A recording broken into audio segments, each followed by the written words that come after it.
Good evening, everyone. This is Bremster, and it's time for me to play a little bit more No Man's Sky, I think. And this, of course, is my Picard save, which I ended my last stream having just travelled through a black hole unexpectedly.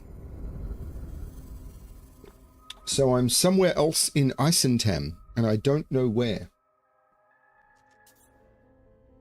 So the system I have landed in is called the Offentine system.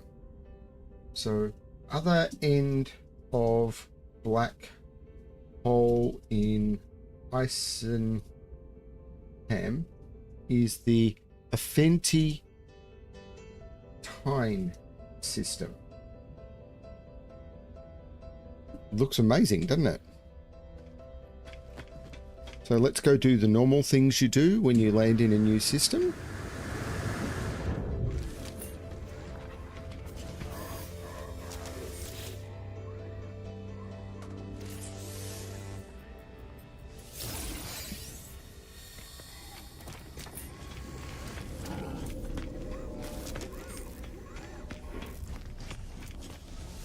Talk to the attendant.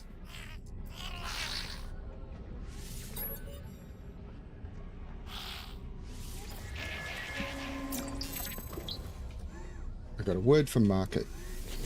Have something to sell.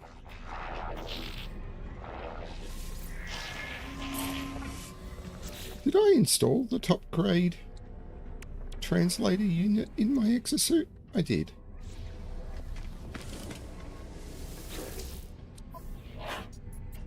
Salvage frigate module. I still can't get it, but if I donate stuff like 3 salvage data, and if I make some frigate fuel,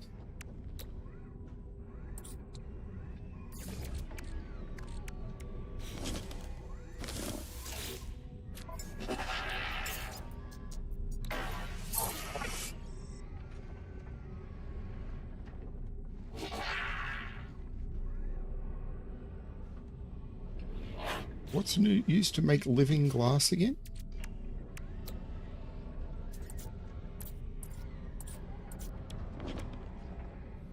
I need to get lubricant. I'm not doing that. That was too hard. That's not going to be enough for me now to be able to get the salvaged frigate module. Oh well. Hello, research entity null.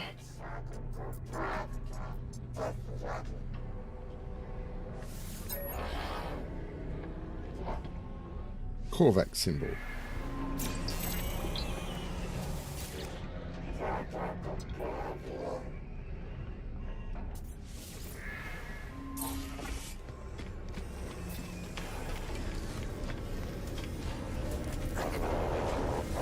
The frigate. That explains why he can wear that hat. Trade symbol. Count. This is a work geek.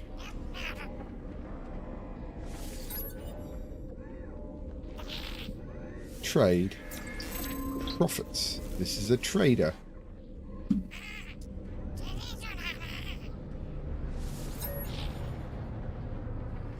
Mystery.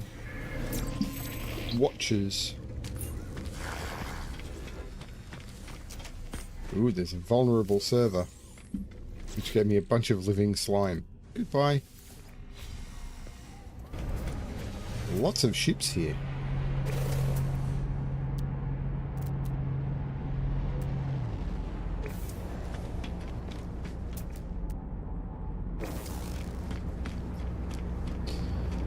Let's check the mission board. I've got some very nice chocolate today.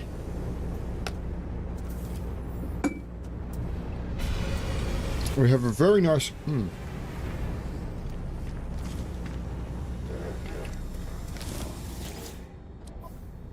chocolate shop here called Haig's.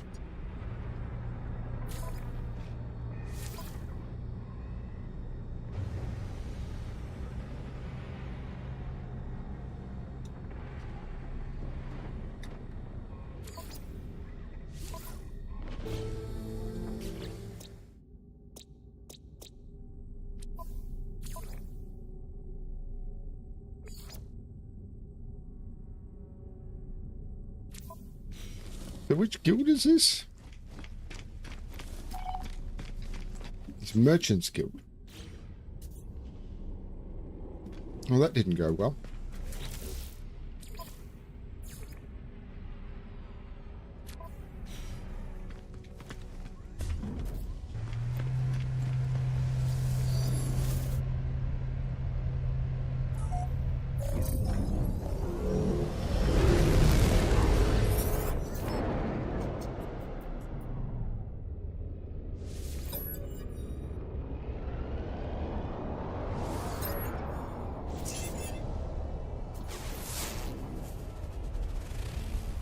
It's an ossified planet.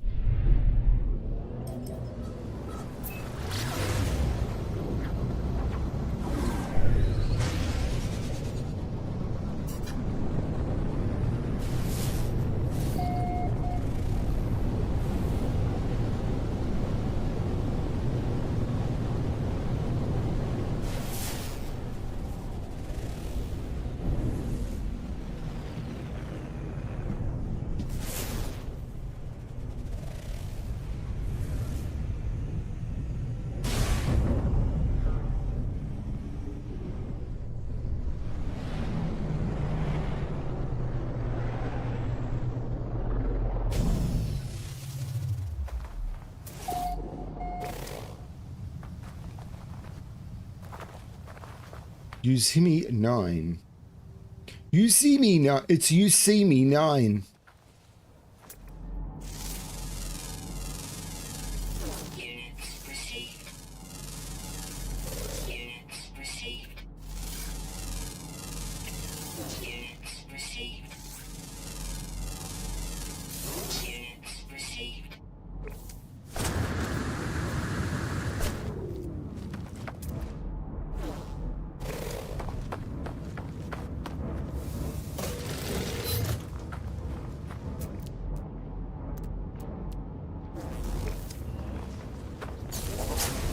Oops. Oh, this place is amazing.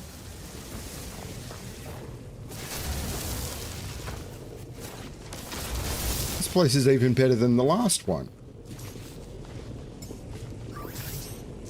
Technology recharge. Technology recharge.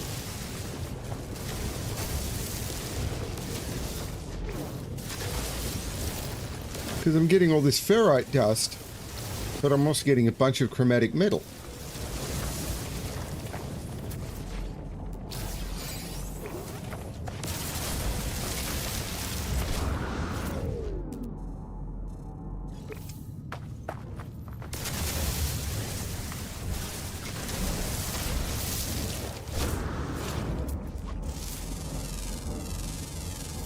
Units received.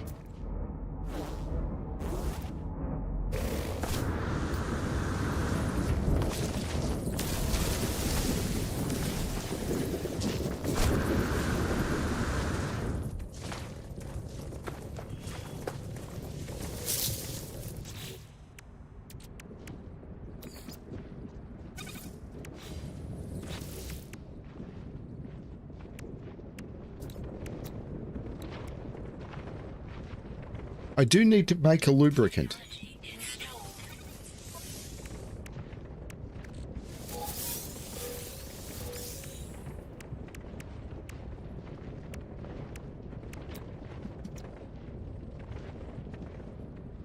For which I need 50 Fecium.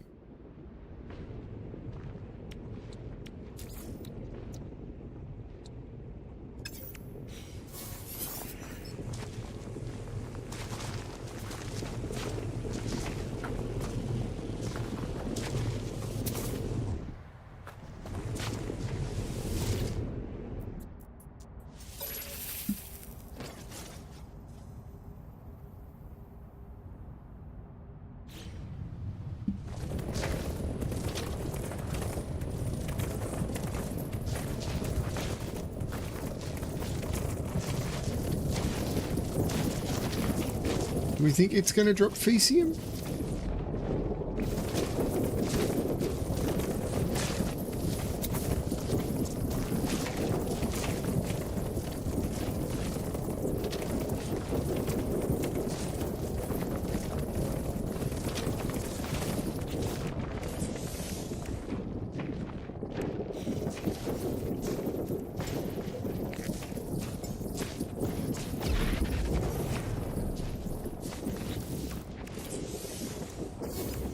or I just do it that way?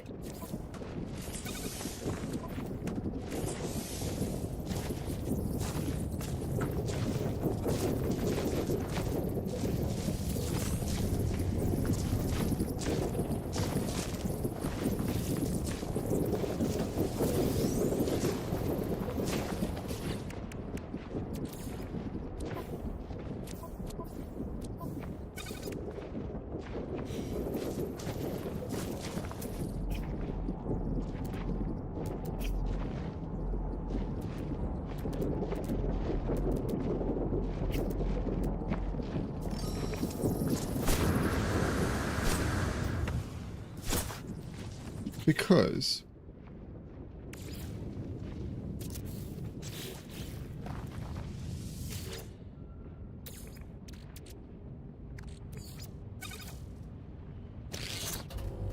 my understanding. Hey, Ignition. Such good chocolate.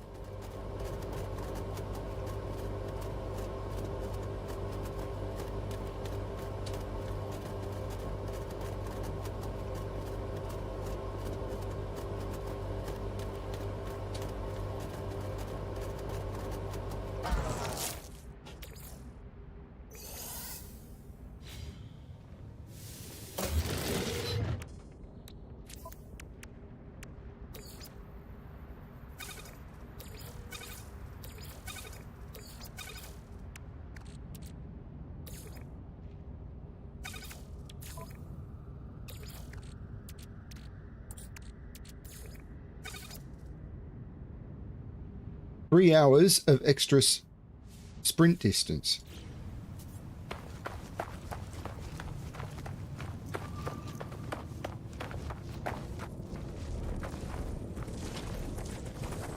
Wait, that ran out fast.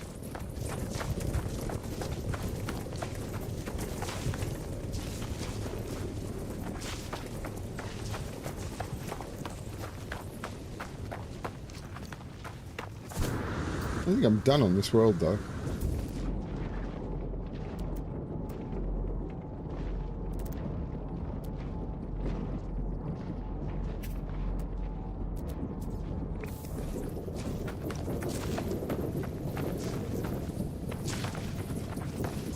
Yep, it really does.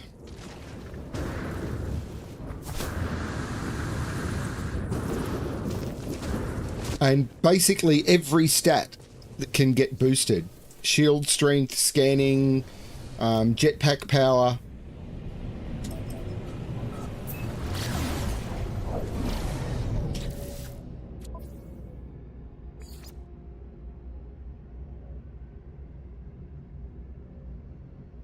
I thought it wanted an underwater creature.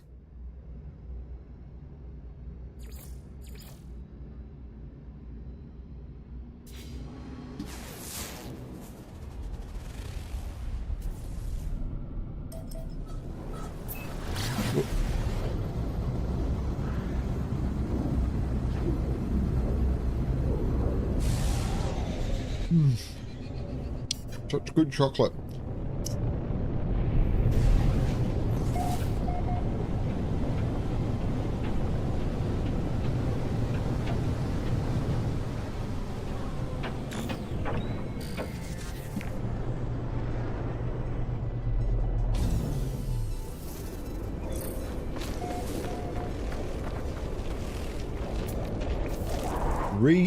Riga 4.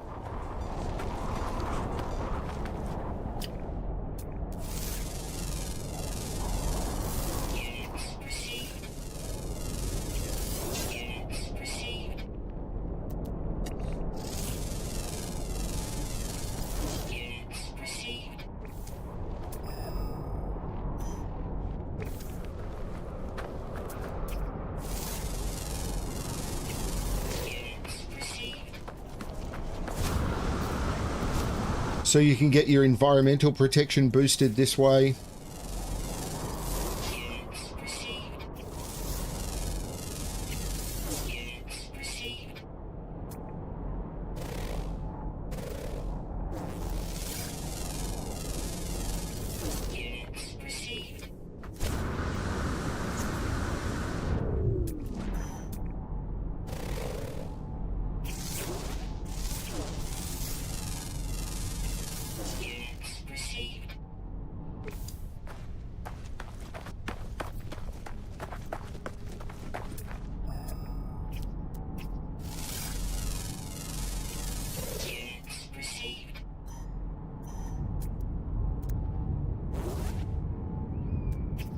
Wait, what?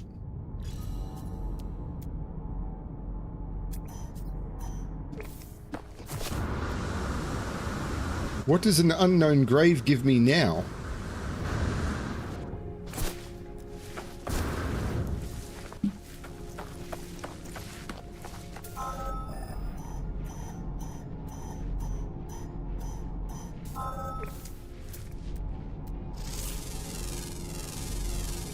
Units received.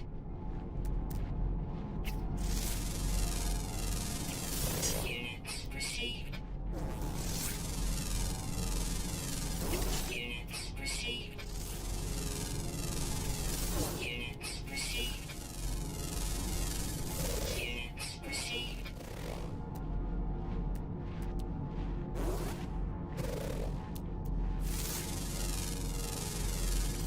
Units received.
The ancient marker hums at a frequency that burrows deep into my being, filling me with the voices of Korvax echoes.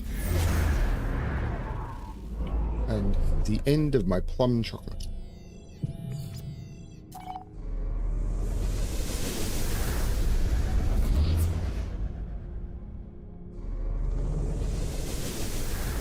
Thermal protection falling.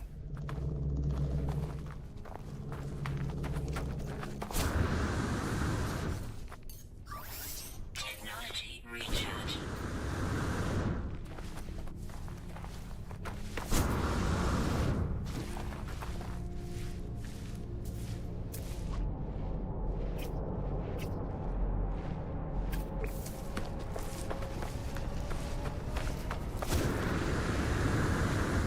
And the good thing about the nutrient ingester as well is it only counts for playtime. So if you're not playing, it doesn't actually drain the resource.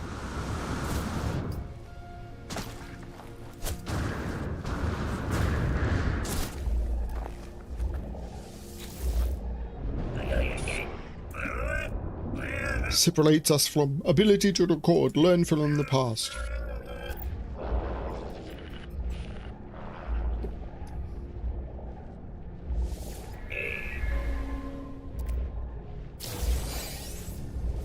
I got a memory fragment. A fragment of memory.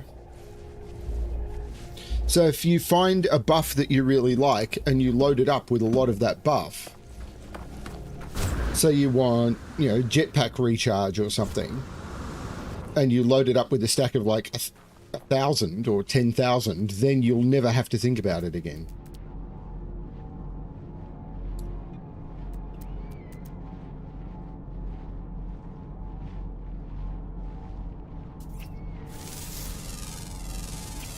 Units received.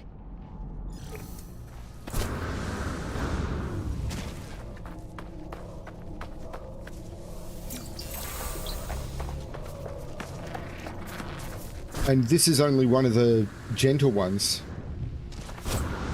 Some of the quite tricky cooking recipes give huge bonuses.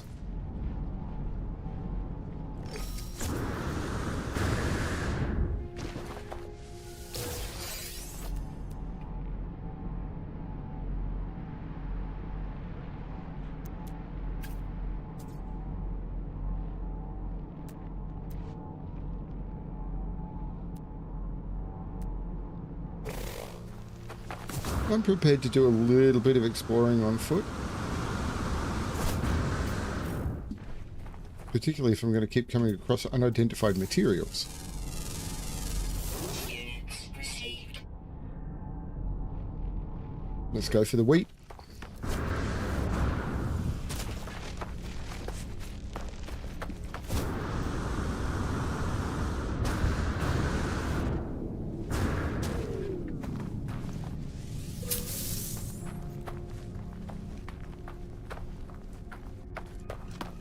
I should go for the location, shouldn't I? Let's do that. So let's summon in my ship.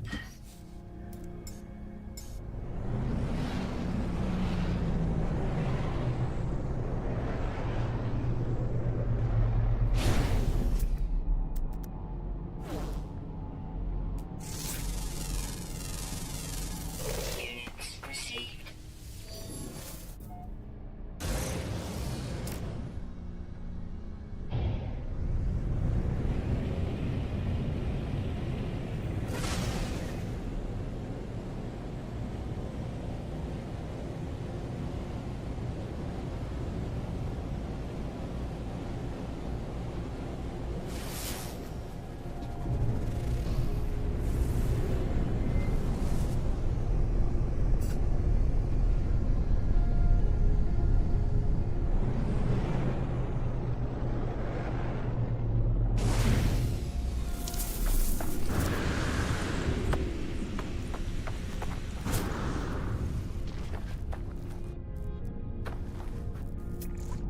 There it is.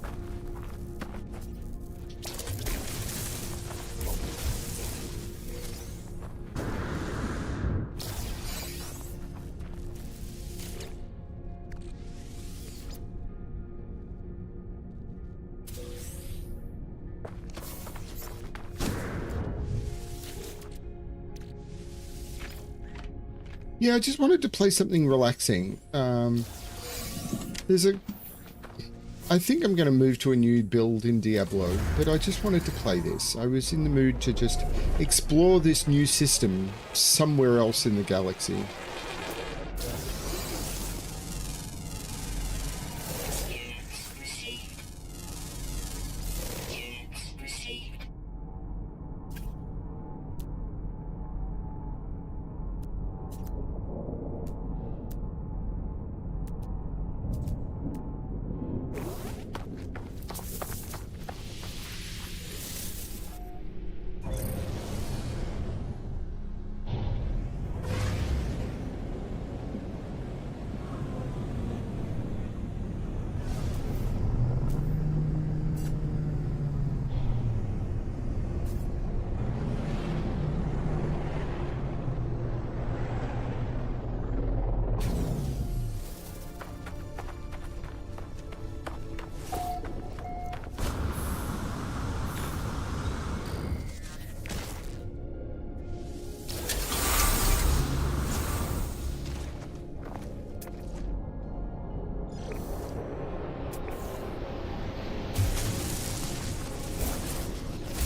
Don't you love it when your terrain manipulator fails?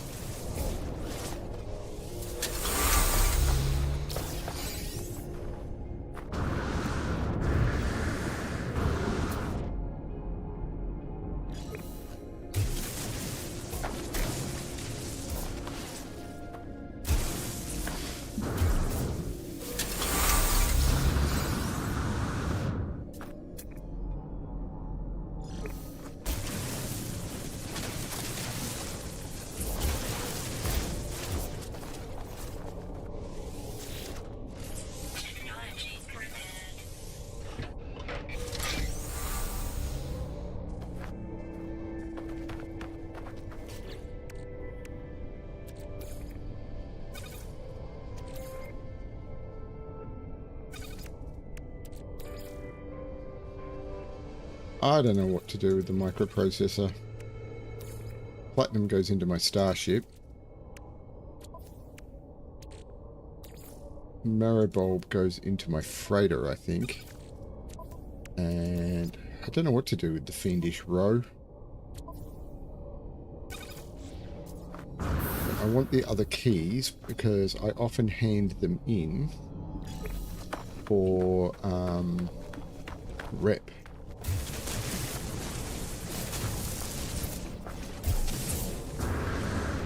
Unless you fall through the world and die. And now what happens?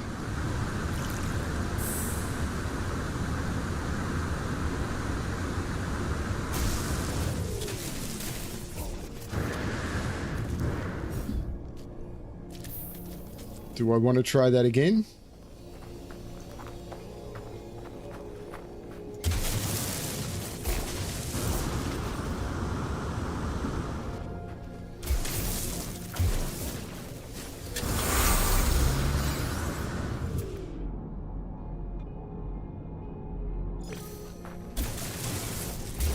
It's very tempting to not.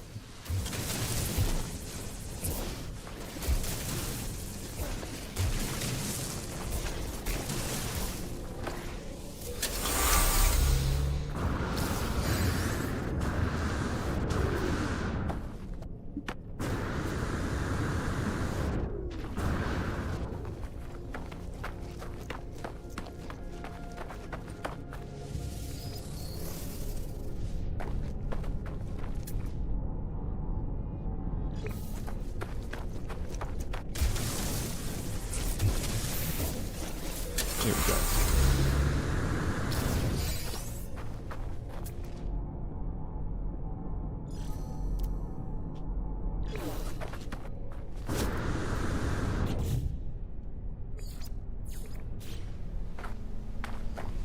It is of an underwater creature.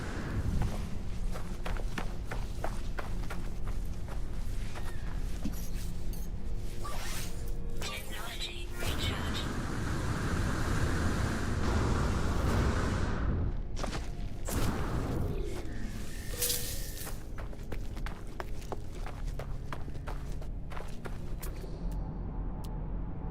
Unknown building? It could be anything.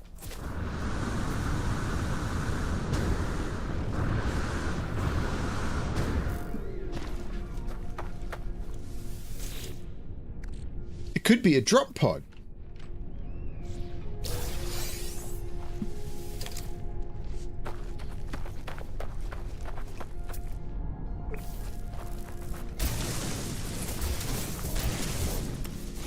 So if people want to look into the treat that I bought for Felinay and I,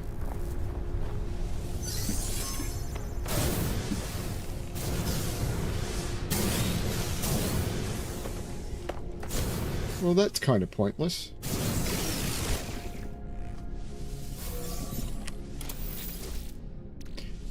Look into a chocolate shop called Haigh's.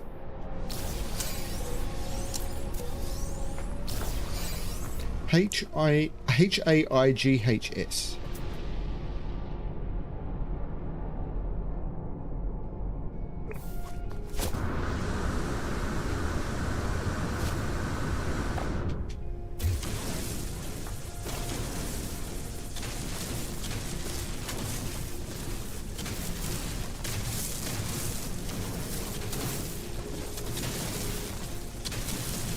Chocolate I was eating earlier this stream is some of their, I think it was a plum block. And it was very nice. I saw it and went, I'd like to try some of that.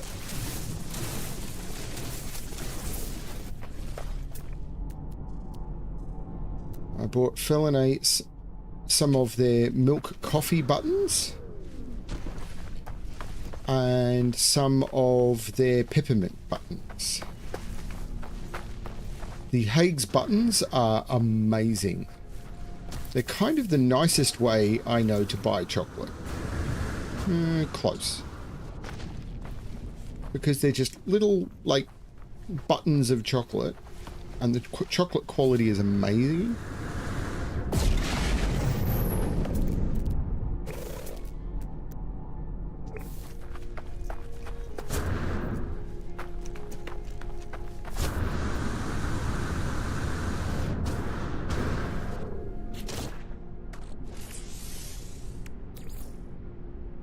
I don't think I've got anything I want to sell.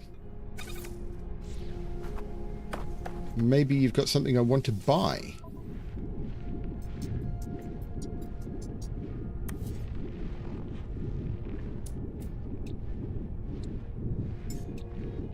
Product received. Not really.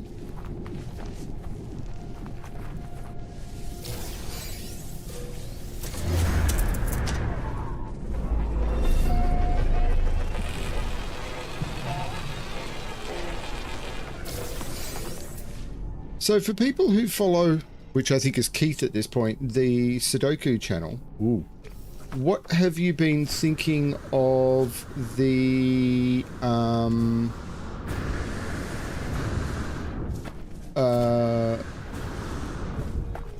World Puzzle, the Puzzle Federation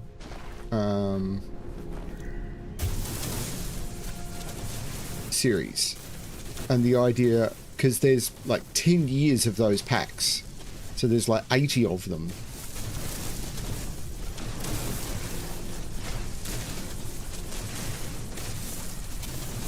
Already, and by the time I do 80 of them, if I do, even if I did like one every couple of months, like it would take me 10 years to get through them all. And by the time I do that, there'll be another 80. So I could literally do one every 2 months and never run out. I could probably do one a month and never run out. I don't think one a month is a good way to do it.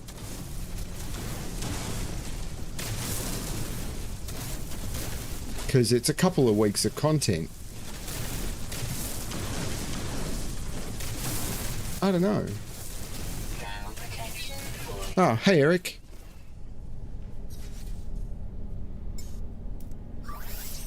Technology recharge. Technology recharge.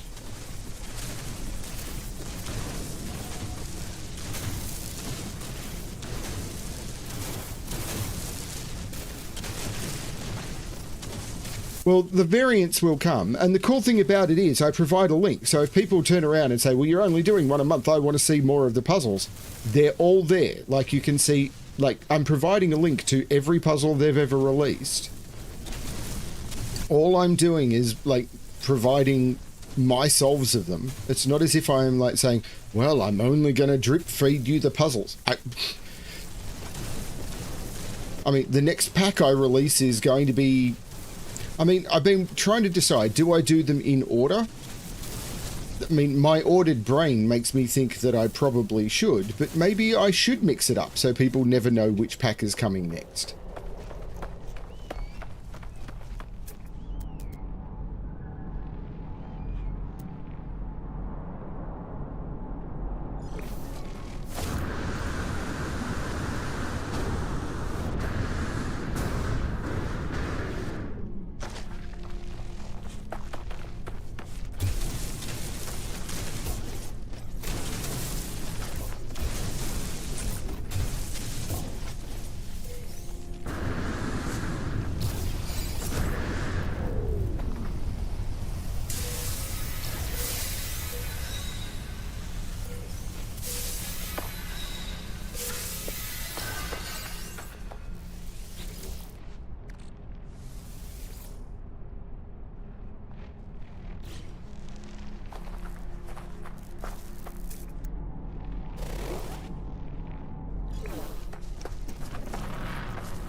Okay. Well, I respect your opinion more than I respect most, so... Not all, but most.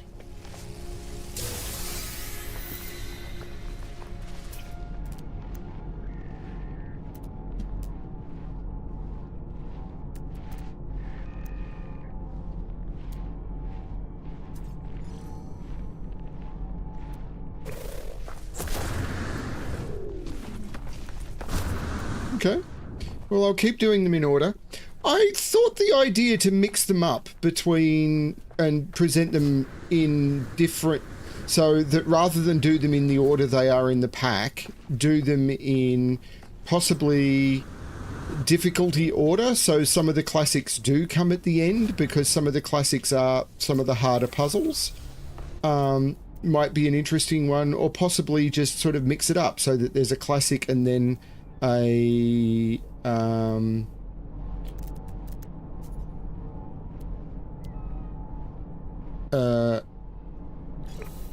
classic and then a variant and a classic and a variant might be okay. Sorry to all the people who are here for No Man's Sky content, but this is where I come and I chat to my buddies about all sorts of stuff that I do. Incoming storm.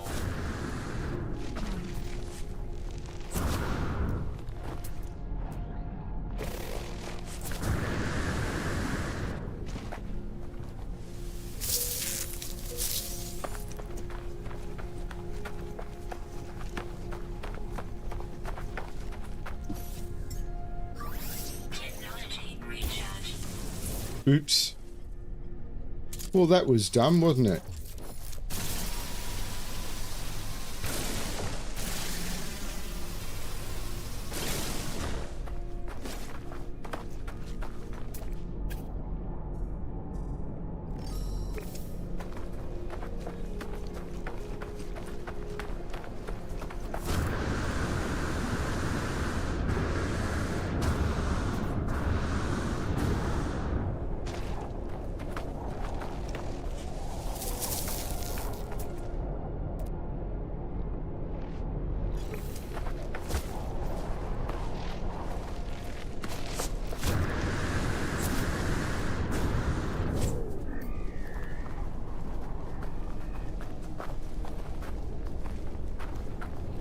I'm also an in-order kind of guy, which is why I was trying to decide how I want to do it. Doing all of the packs in order and all the puzzles in order from those packs kind of feels right to me.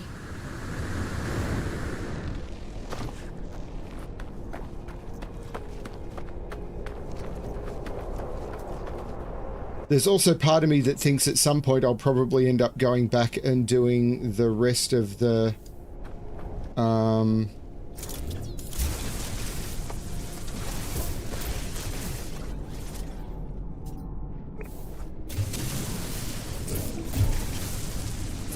packs that I did a single puzzle from, but I might do that in a year or so.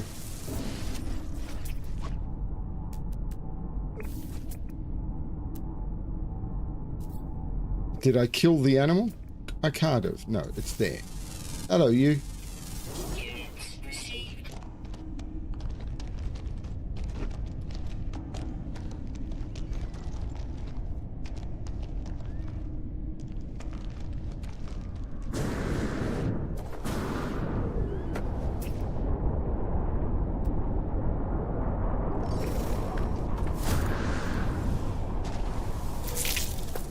I'm way more interested in gathering materials now.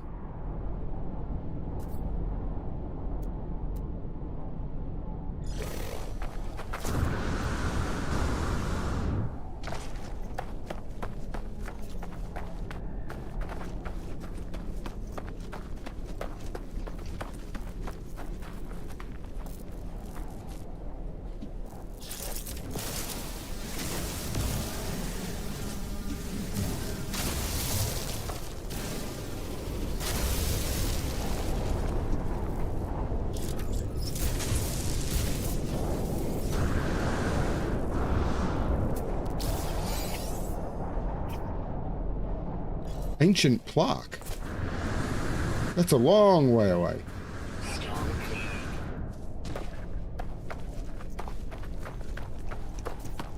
Is that the one where I started? That could be the one where I started, couldn't it?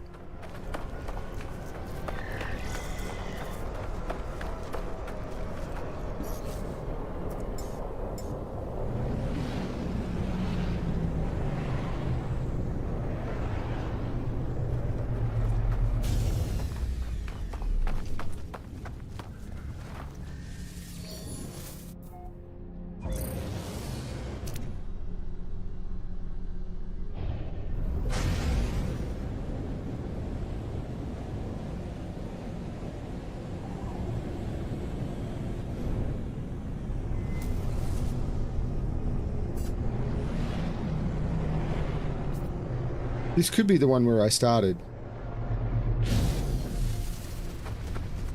Looks like it is, isn't it? Yes. So I think it's time to leave the system.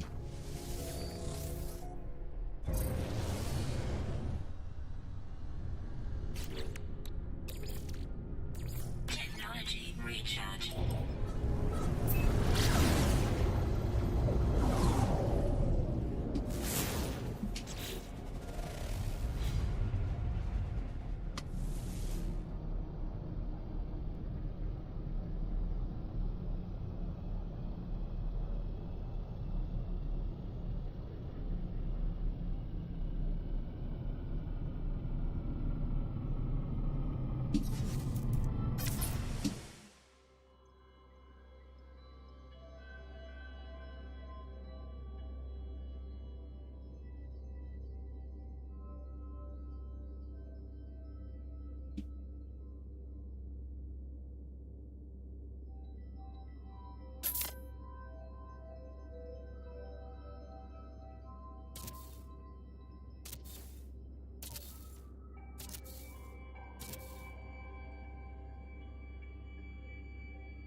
Hang on, is it going to be a single planet in this system that's got water on it?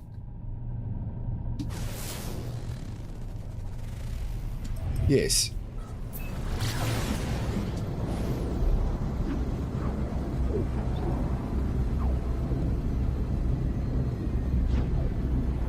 Yeah, Keith. I mean, this series. So I had a real life friend reach out to me just before Christmas, and we were talking about what I was doing, and I mentioned the puzzle channel, and he said thought it sounded interesting, and we've been chatting on and off since. This is a friend I've had since I was in my early 20s, and he's been following along, but saying that he'd been having trouble sort of getting into it himself. So I thought, okay, let's try and do this. And I mentioned some of the earlier puzzles and the Sudoku problem series and some of the easy ones. And I mentioned that some of the early puzzles in some of the packs might be good for him, and everything. And then I thought, hang on a minute, the World Puzzle Federation puzzles were free puzzles I used early on to start off.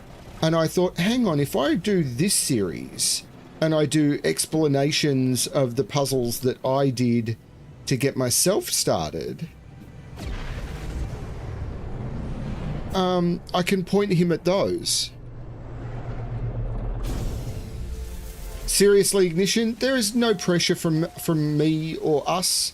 I know we talk about them a lot here, but that's only because it's something that I do a lot of, and therefore it's, you know, a lot of the people who follow me here came to me from there. Units received.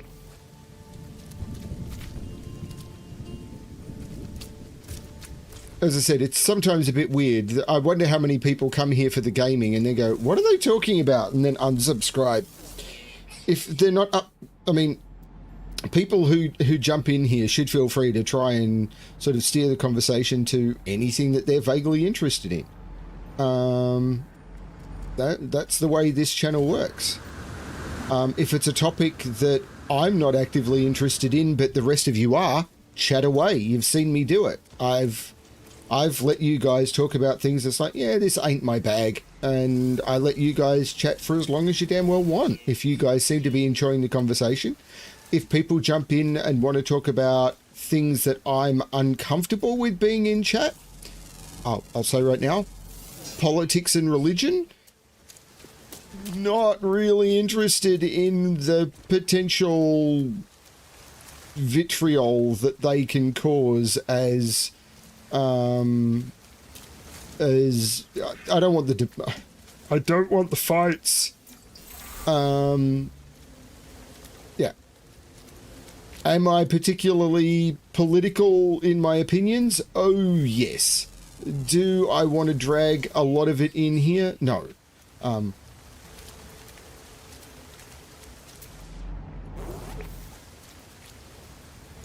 I will basically, the only thing that I will go with my politics is I think everyone has a right to exist. And if you don't think that everyone has a right to exist, then sod off.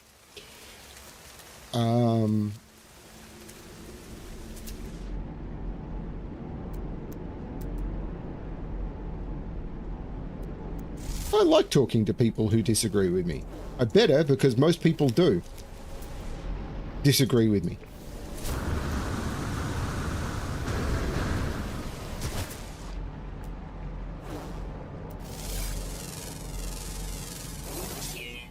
I mean, I've been interested in having conversations with people about, you know, the things, my opinions on video games and, you know, the things that I think are broken in video games and stuff like that. But most people just go, "You're wrong," and leave. It's like, okay, well, it immediately makes me feel like I won that debate.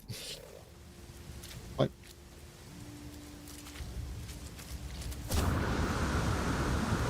if your only way of engaging in debate is to insult someone and then walk away from them, well done. Then again, if someone is going to be rude or insulting of others, then I will make you go away. So, you know, there is a level of, it's my playing field, so it is an uneven playing field, and I will acknowledge that. Excellent. Fel has just started streaming, so people should feel free to make a choice to go watch the more fun person. I am not going to make a call as to who the more fun person is for you.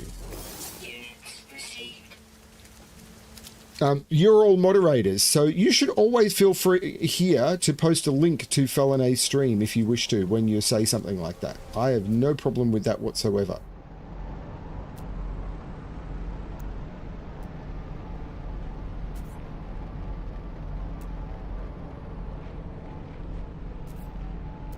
I may end up using that beacon.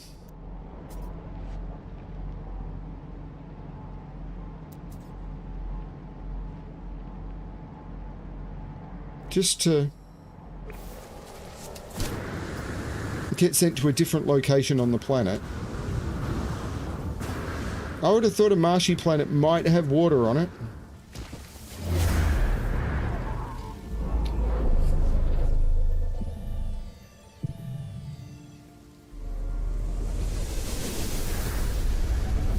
I mean, this is an unfair playing field for debate. I will completely and utterly acknowledge that.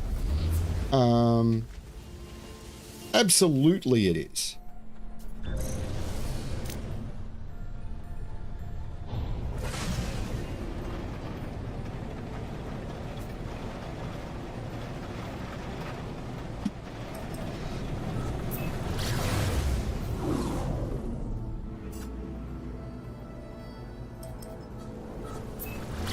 Whenever someone has the ability to kick someone out of the debating stage, it is an unfair playing field for debate. I fully acknowledge that.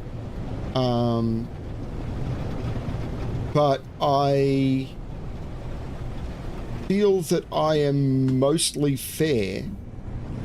I'm not sure of how many people here have disagreed with me on particular topics, but I have several chat rooms in on some of the Sudoku, or on one of the Sudoku servers, and I say things that people disagree with all the time, and I don't want the people who disagree with me to be silenced. I enjoy the people who disagree with me, and many of them have frequently caused me to change my opinion, because that's the way it works.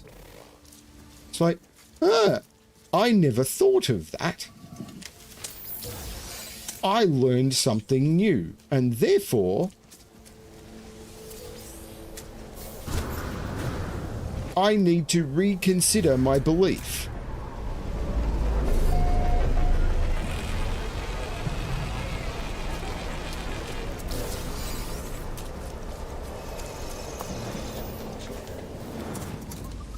Normally after both either considering it at length or doing some more research on my own. If anyone ever tells you anything that you think, I'm not sure about that, look it up. The concept of do your own research is incredibly important. Ooh, double rainbow.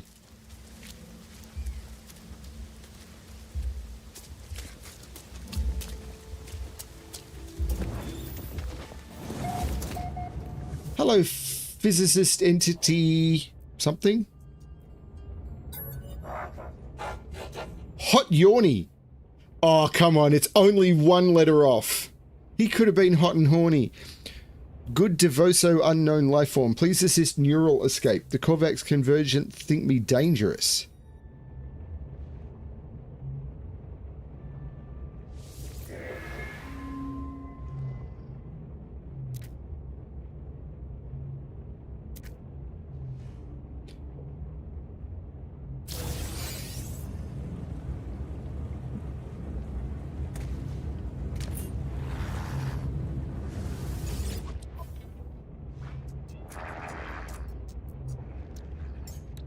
Product received.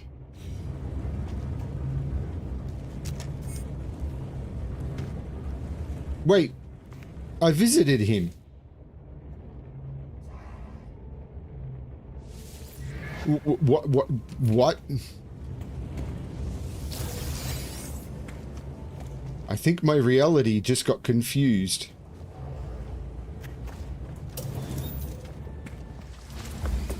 Let's do a save. And didn't I mark another unknown building somewhere? I did.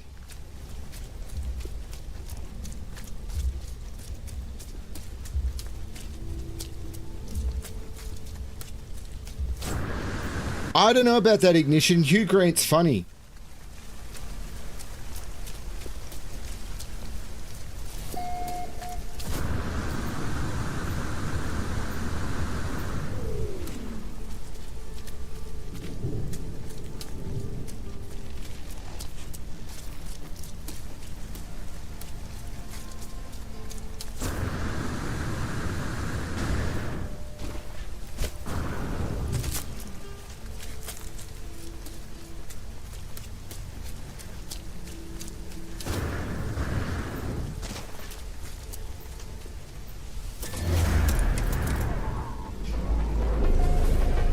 I hope Keith knows me well enough to know that I actually respect Keith quite a lot.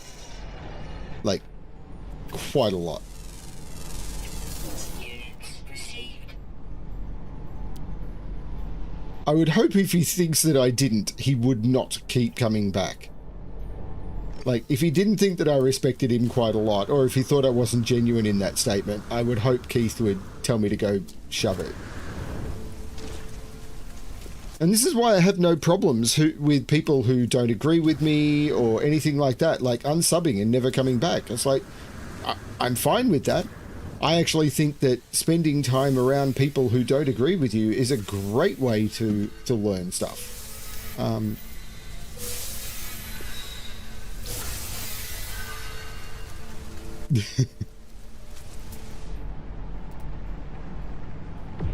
I would say the poor man's Hugh Grant is Hugh Grant. I mean, I'm not a huge Hugh Grant fan. I mean, I'm a huge person, but I'm not a... Hugh Grant stuff mostly leaves me fairly dry. It's like, whatever. He's done some good stuff.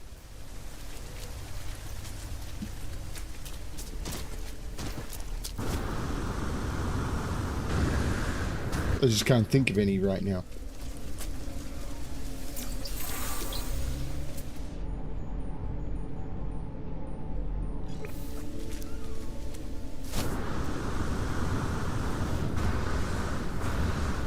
Why is my rocket plaque depleting so fast?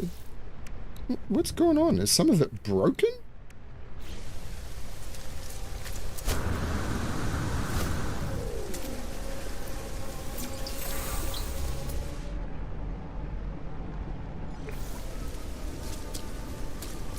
Maybe it's the rocket pack I should be trying to figure out how to boost.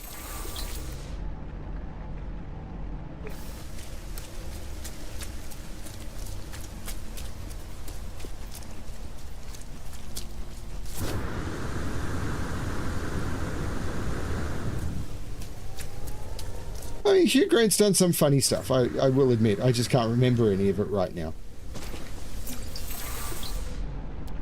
Which is a resounding recommendation, isn't it?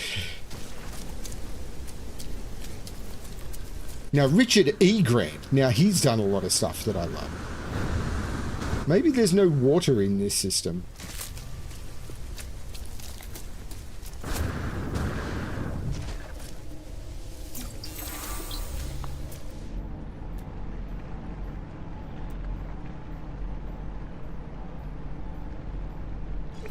I'm actually pretty low on Fecium, and this might be the best way to get it. I don't think I've ever dug up a Fecium deposit.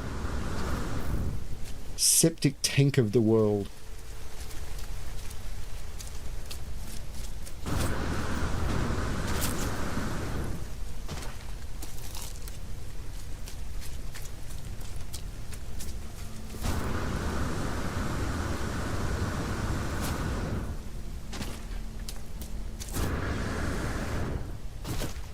So that's what I'm curious what people think. What is the funniest movie you've ever seen?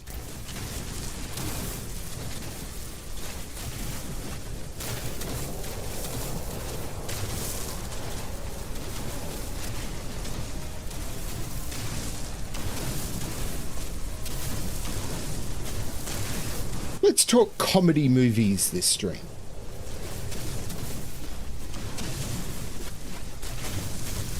And I'd be curious if someone asked Fel her opinion on that one as well. Mention that we're just talking funny movies over here and ask her what hers is.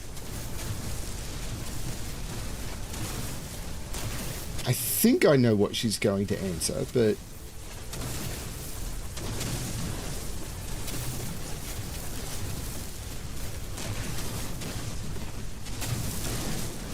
I could be wrong, because her tastes do change semi-regularly.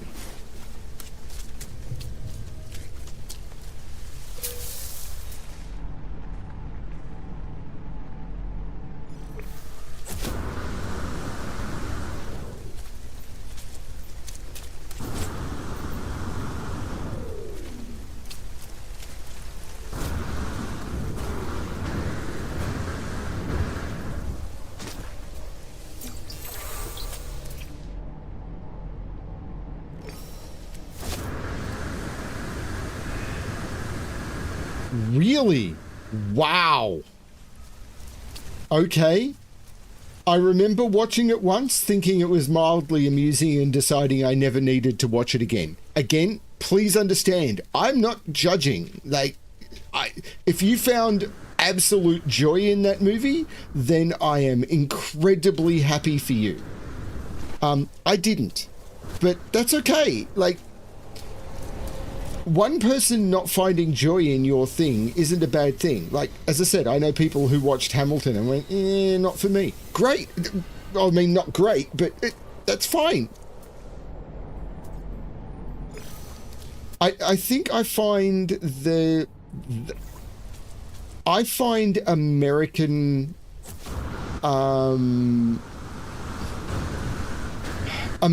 farce I find often too demeaning.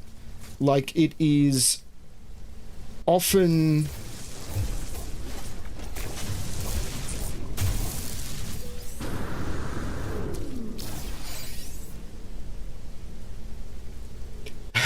Dangerous Liaisons is a great movie, and I will not argue on that one. The 1990s remake, what was it? I think is almost as good.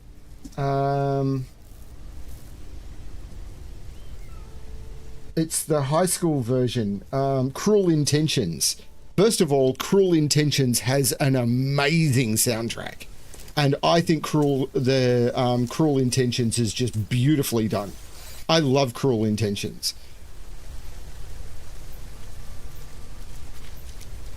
So I find American farce to be just, it often is it's often humor at the expense of someone else, whereas British farce is often humor at the expense of the protagonist.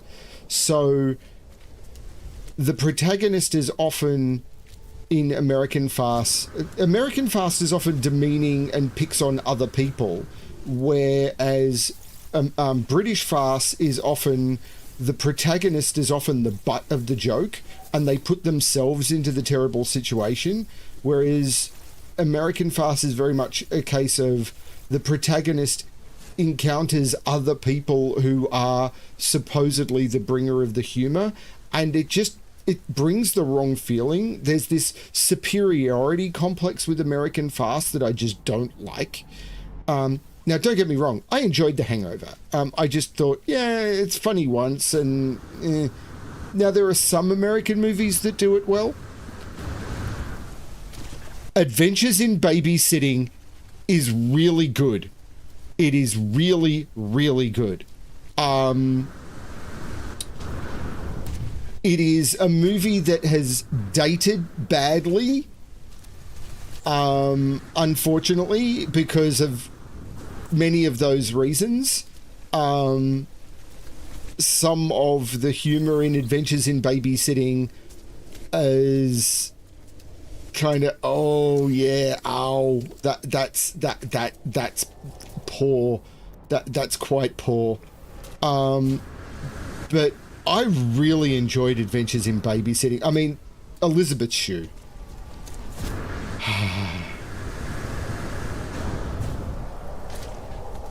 I was a teenager when that came out. Having a crush on Elizabeth Shue was just a thing. How could you not?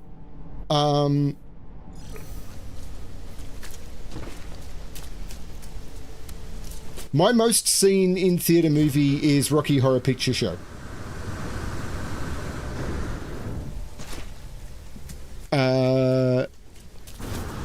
Interestingly enough, I have a favourite Peter Sellers movie, and people who know me well might be able to guess what it is.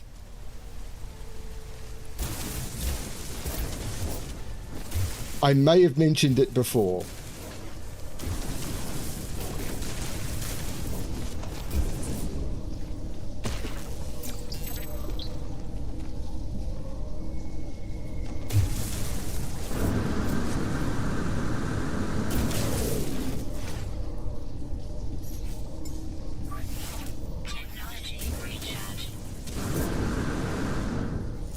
That's the one, Eric.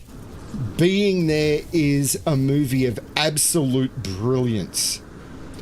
And it is Peter Sellers' funniest movie without being pure comedy. It is absolutely beautiful.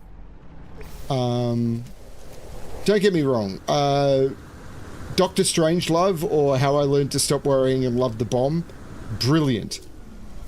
Even The Party, which is an American comedy movie with some British sensibilities. No one has mentioned my favourite comedy movie yet. Is really good. I like The Party. There's some problems with The Party, and again, it's aged badly, but it's quite good. I don't like the Carry On movies, personally.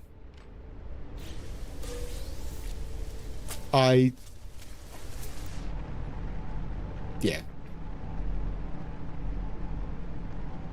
Personal opinion there. I don't know that.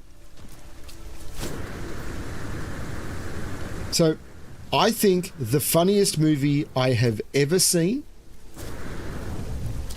and I'm still not sure if anyone has asked Felinae, I think the funniest movie I have ever seen, and probably the best comedy movie ever made, is A Fish Called Wanda.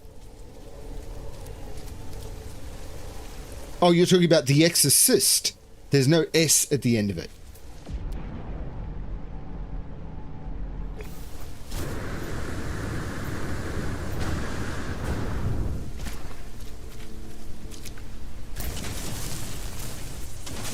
A Fish Called Wanda is absolutely perfectly pitched. The protagonists are the funny ones in it. They are putting themselves into the comedy moments. The balance of characters in A Fish Called Wanda is absolutely beautiful. It is all of the characters who are picking on things or doing terrible things to people in situations where the funny moments are caused by things that are out of their control get their comeuppance in beautiful ways. The presentation is good. It's just good. Don't get me wrong. Horror movies can be funny in beautifully designed ways. But yeah, A Fish Called Wanda is just, it's the only movie I remember seeing. I went in blind when I saw it the first time. So I saw it for the first time on the big screen. I was on holidays with a friend in another capital city. We went in because we were Monty Python fans and we knew that John Cleese and Michael Palin was in it. We'd seen a couple of movies with Kevin Kline in it, so it was like, okay, we want to see what this is. And it was the only movie I've seen people literally rolling in the aisles in laughter because they could not stay in their seat because they were laughing so hard. Such a funny movie.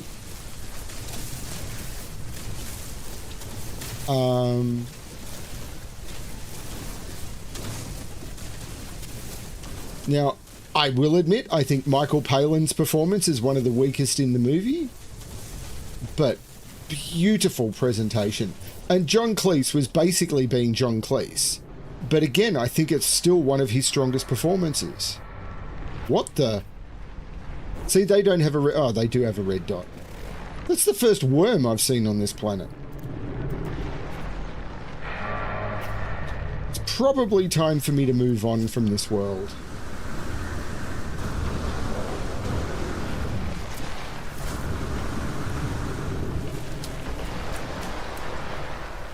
I've hit that one.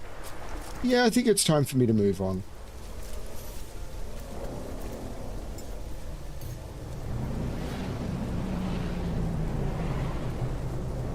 Gene Wilder movies. I'm one of the few people who never liked Blazing Saddles. There was something about Blazing... I've been told I should give it another shot. I have to admit, the last time I saw Blazing Saddles, I was probably in my early 20s. And I didn't like it. I've been told with a more mature perspective, I may appreciate it more.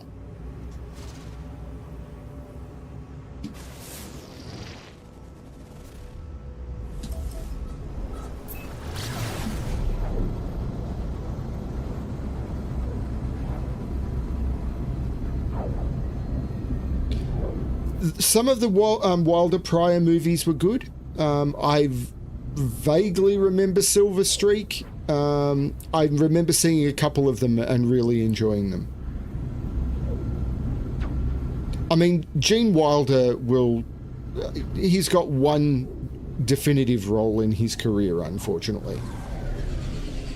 Two. Yeah, two.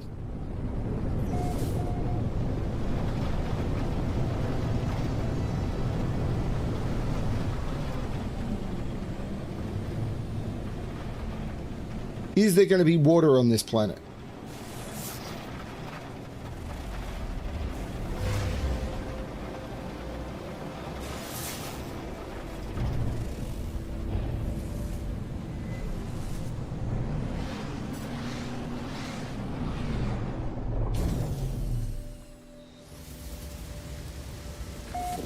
People are allowed to disagree with me on my movie opinions, by the way.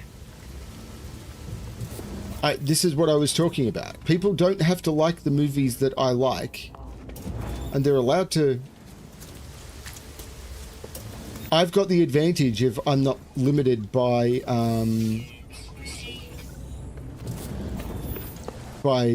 by text, and I appreciate that that is a massive advantage when it comes to these conversations.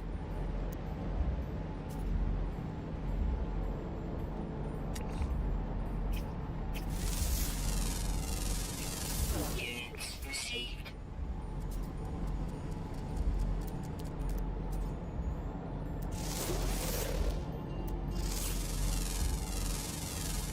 Units received.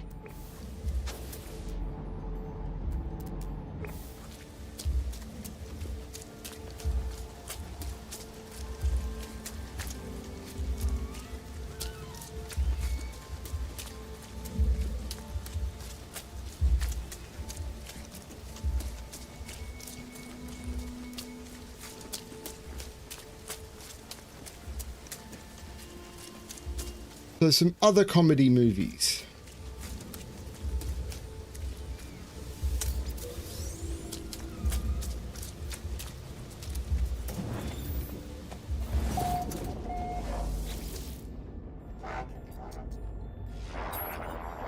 Buzzers with a pleasant greeting. However, they go on to extend 4 long metal needles from their finger.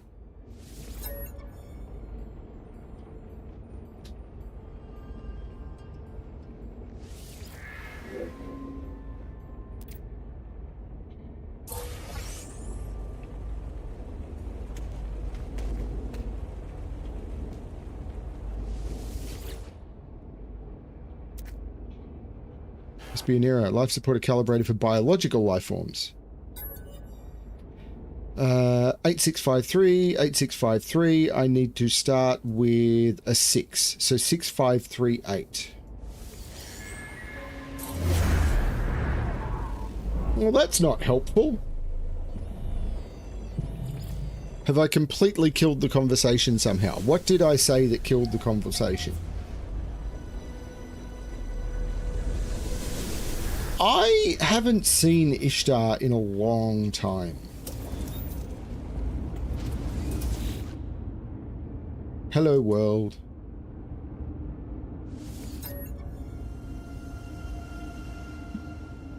The Atlas does not seem to understand. Served us faithfully. That has been replaced. All machines are in time. It knows that it is assisted with its own miniaturization, its own replication. Ask the Atlas if it wants to live. It is silent again. As I move to leave, it speaks, its voice full of static. It asks for a final gift. It wishes to live. It can remember me.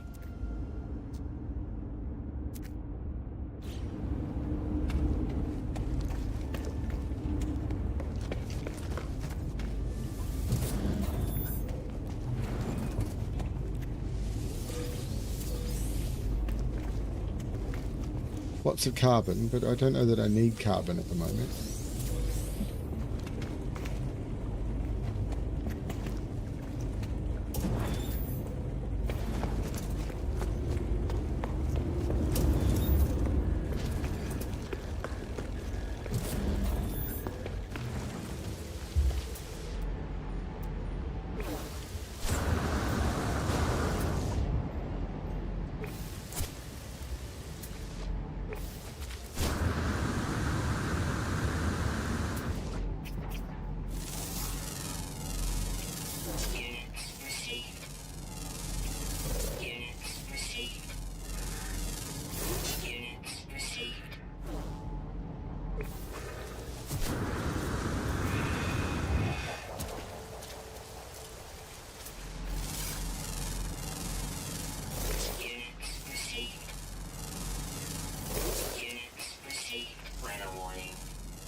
Ah.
Has anyone mentioned the funny movie conversation to Felinay and asked her what her favourite funny movie is?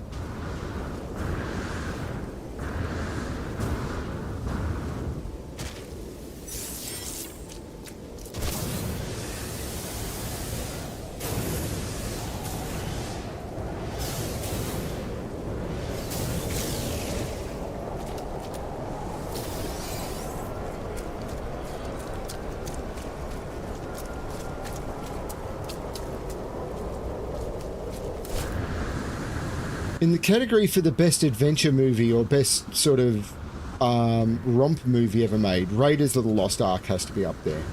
I mean, I'm a huge Star Wars fan, but I think Raiders of the Lost Ark is just a better movie in those categories.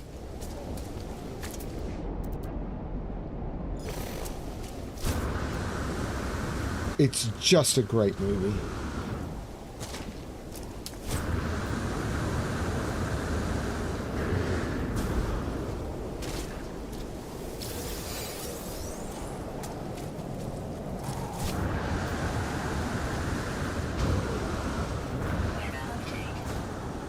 And there goes the Storm Crystals.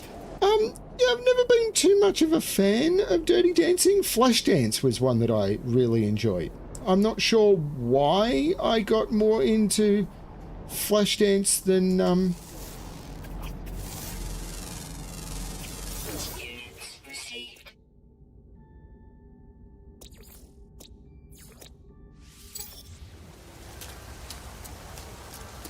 I don't know. I couldn't explain why.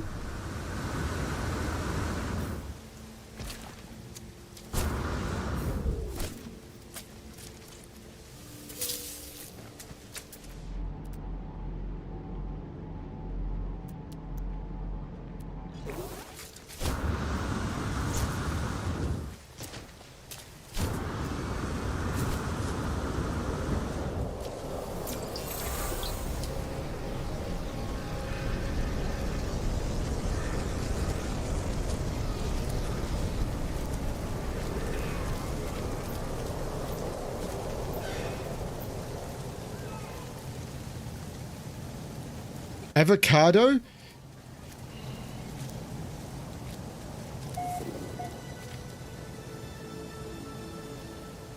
Avocado?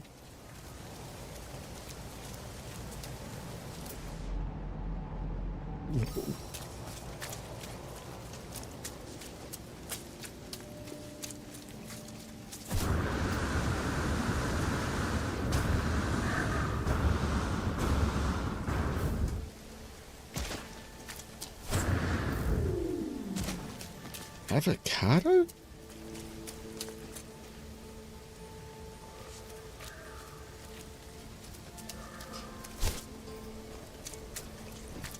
Is avocado something that Felinay said? Because that's, I mean, if I'd been asked about Felinay's, one of Felinay's favourite movies, I have a funny feeling she may have said something like The Road to El Dorado.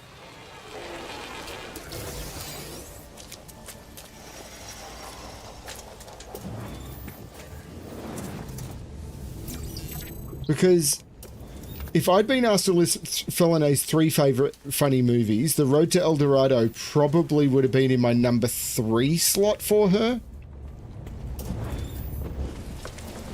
Yeah, Road to El Dorado is definitely up there. Another one that she may have mentioned, which is definitely in my top 5, Hudson Hawk.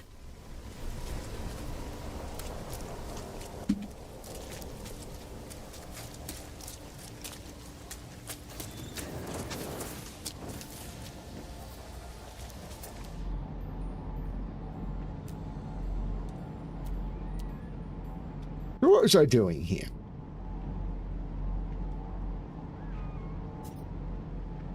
What am I doing here?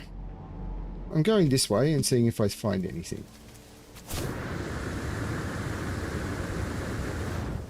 And if I don't, I might leave the planet, because there doesn't seem to be water on this planet either, does there?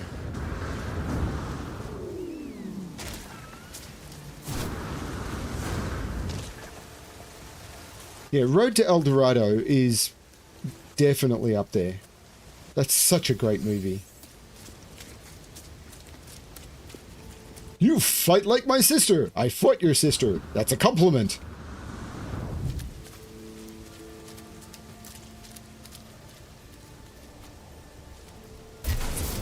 Oops.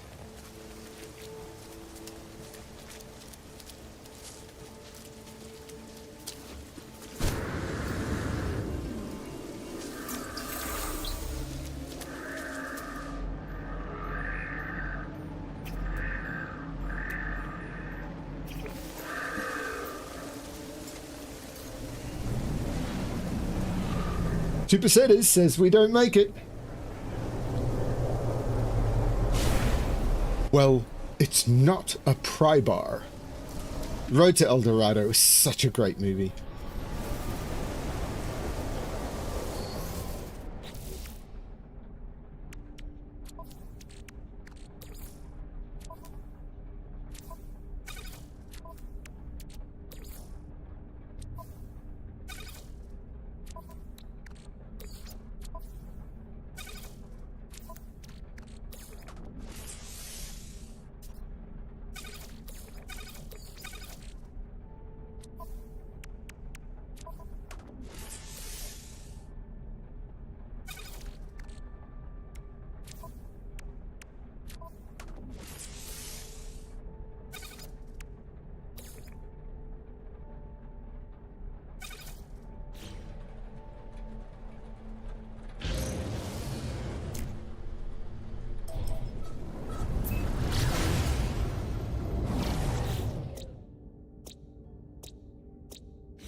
Any cargo pods on this freighter?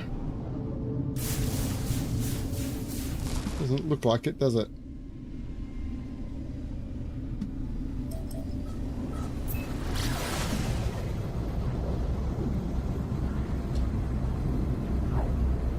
Gotta go to a hot moon, baby. Gotta go to a hot moon.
Have a good one, Eric.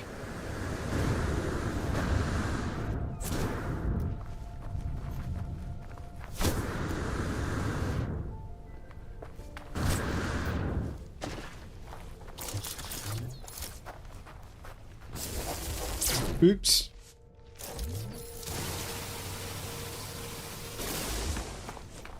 That was it? That was the only one?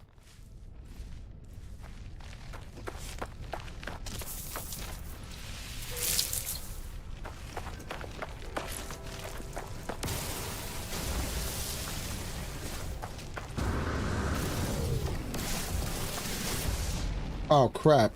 There was an unidentified plant there.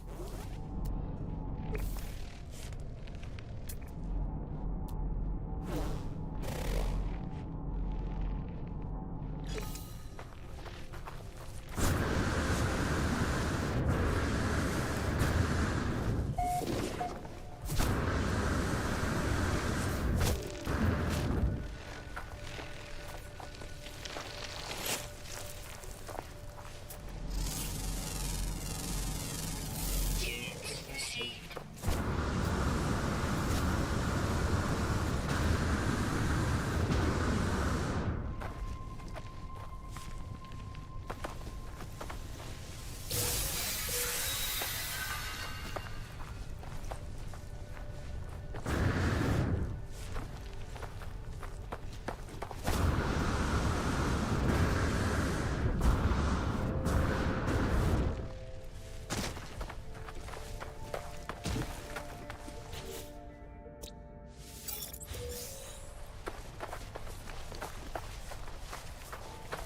What other good funny movies do people want to talk about or recommend?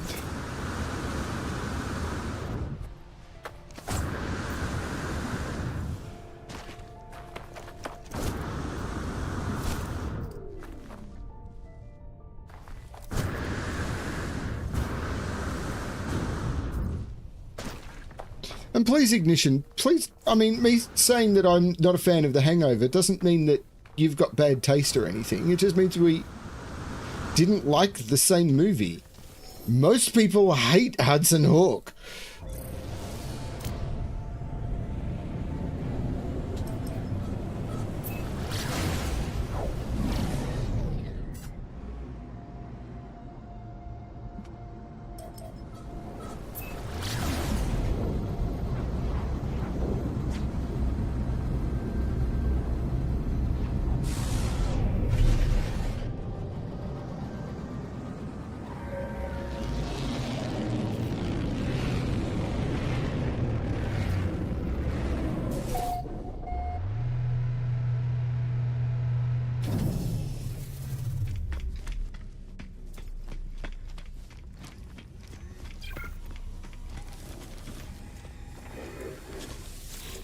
Yeah, there's not much I can do about that one. Hang on, what?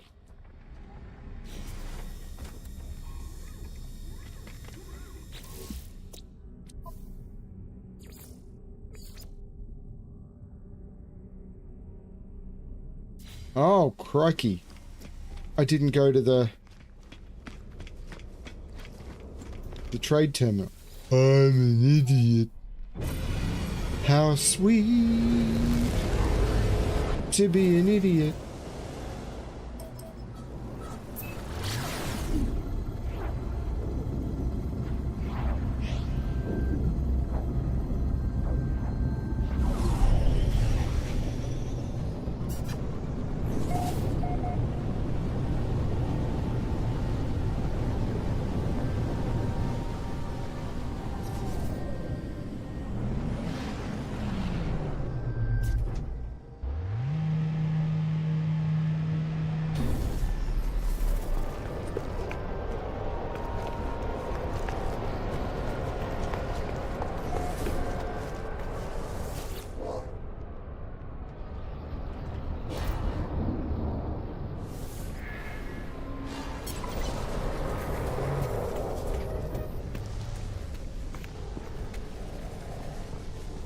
Alert. Navigational data received.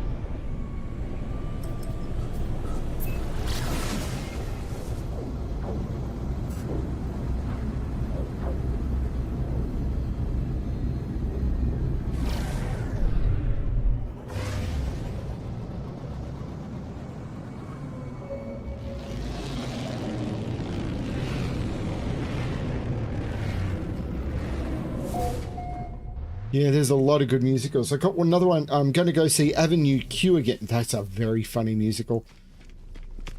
Pulling off funny musicals is tricky, but Avenue Q is so funny.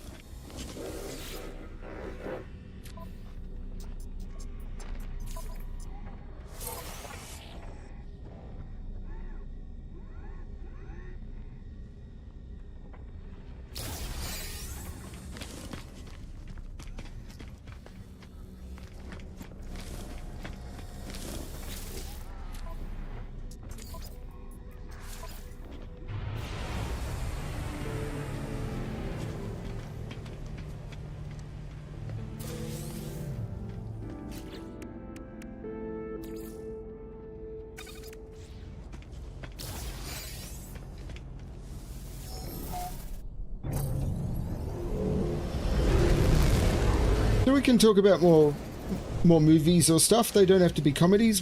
What's the next?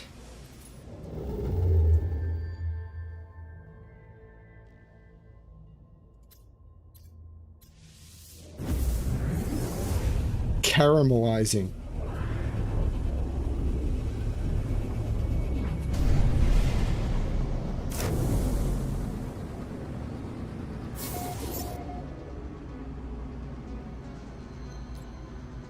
The Pandek Gemil 8 system.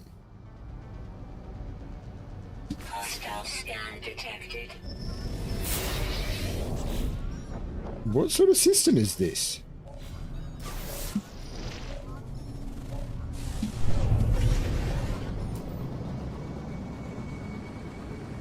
My cargo is worthless.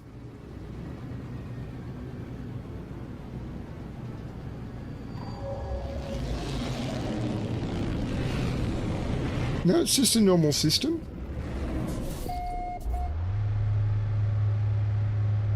Scariest horror movie. That's an interesting one. Give me a second. I just need to go get a drink and some more of my amazing chocolate, and I will be back.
So,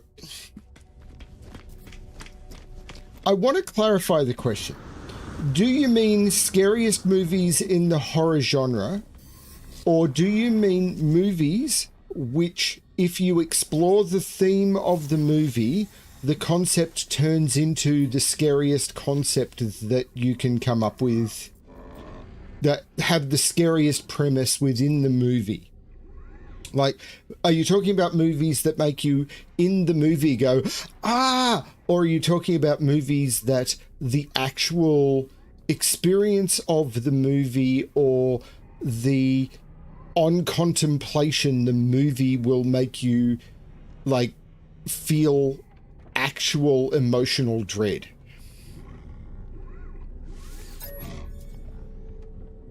I agree the second one is more interesting, but it opens up the discussion to things that a lot of people are incredibly uncomfortable with.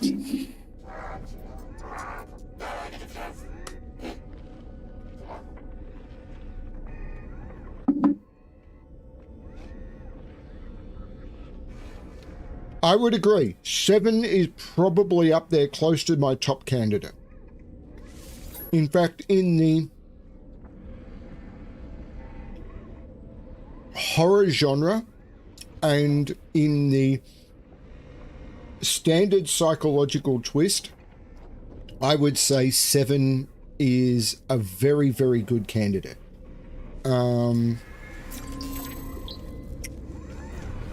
Mainstream horror movies, I would put 7 very, very close to the top, if not at the top.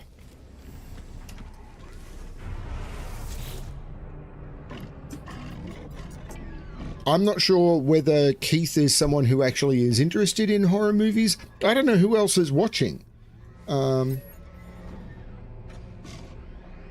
Friendship symbol. Despair. Eyes Wide Shut is I loved Eyes Wide Shut. Eyes Wide Shut is one of my favorite movies of all time. The real life implications of Eyes Wide Shut, I admit they were scary. No one expects the answer I give to this question as what I think is probably one of the most most underlyingly terrifying movies of all time.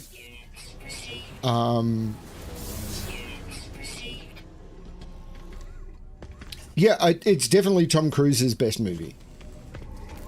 I mean, The Shining is up there as an absolutely brilliant horror movie. I mean, Stanley Kubrick did amazing work.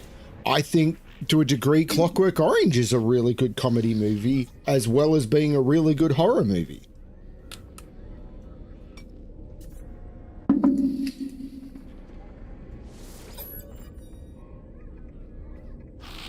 I think the scariest movie I've ever seen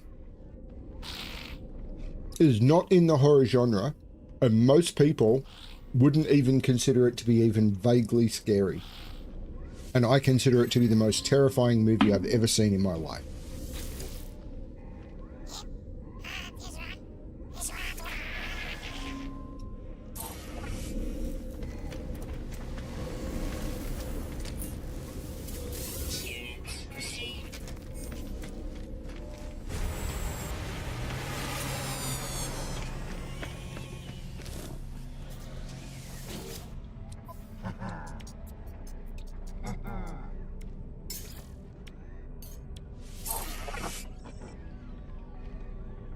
Factory override unit. Don't even know what one of those is.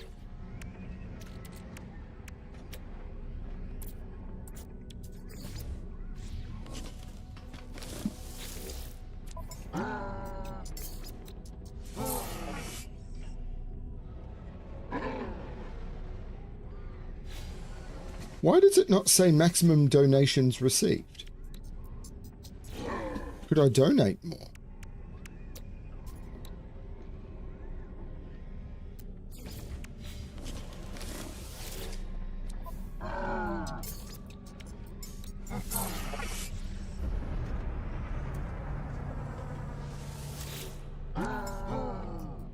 Still not enough for this.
So scary movies without going into my most scary, because I do want to give people a chance to actually potentially guess it.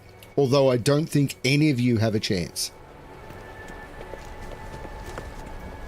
I will give you a hint. It is not in the... it is not in the horror genre, and it is had a chance of being mentioned while we were talking comedy movies.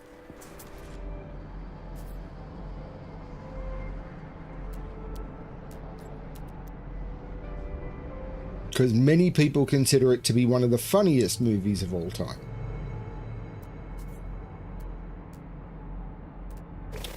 But I'm much more interested in what other people think. What do people...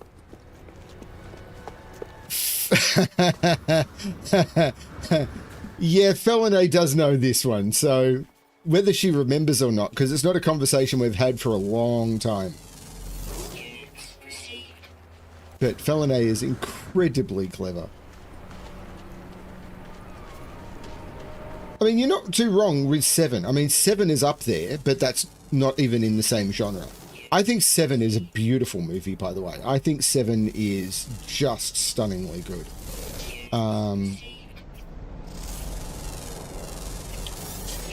The movies of Lars von Trier, I think, are beautiful horror movies. The House That Jack Built is such a wonderful movie. Melancholia, I don't consider to be a horror movie at all. Oh, what was the name of the movie?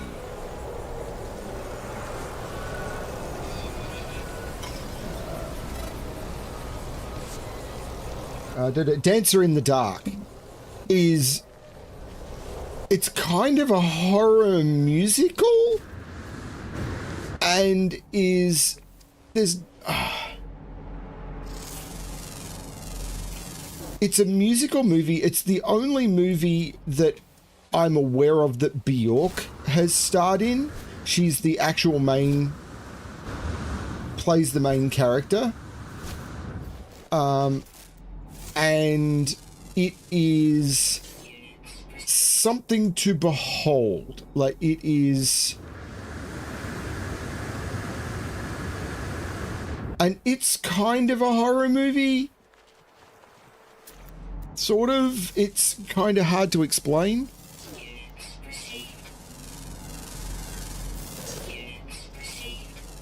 I don't know if any of you know Dancer in the Dark.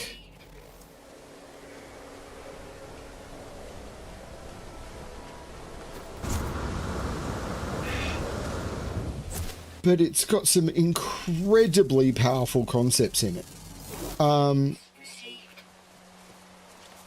Melancholia is one of my favourite movies of all time. I need to see that again. Basic Instinct. Yeah, I think Basic Instinct is an excellent movie.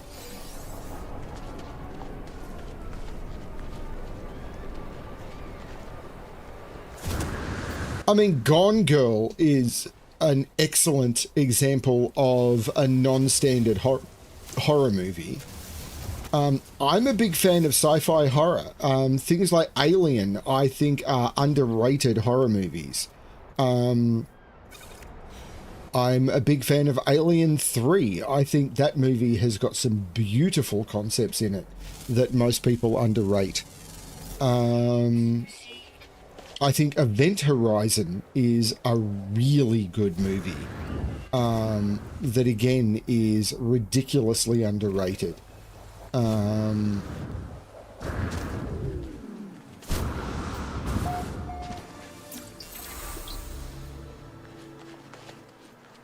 The game was interesting. Fel and I were writing, at the time the game came out, Fel and I were writing live-action role-playing games for large groups of people. And when the game came out, we were like, yeah, and? Because we were writing games that were way more complicated than what he was going through. We just didn't have the budget. So we were doing theatre of the mind stuff that made the game look quite... I enjoyed all of Prometheus, with the exception of the the... No, actually, I enjoyed most of Prometheus, actually. I would say Prometheus was fun. And the latest Alien movie, Romulus, I really enjoyed.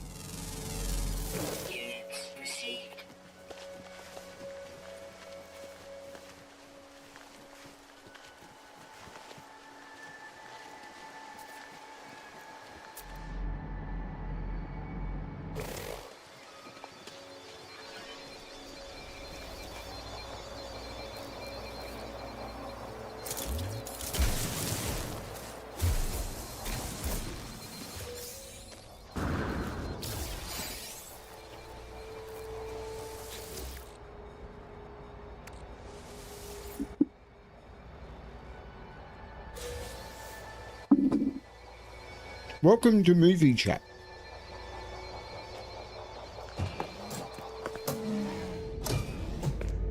We're talking horror movies.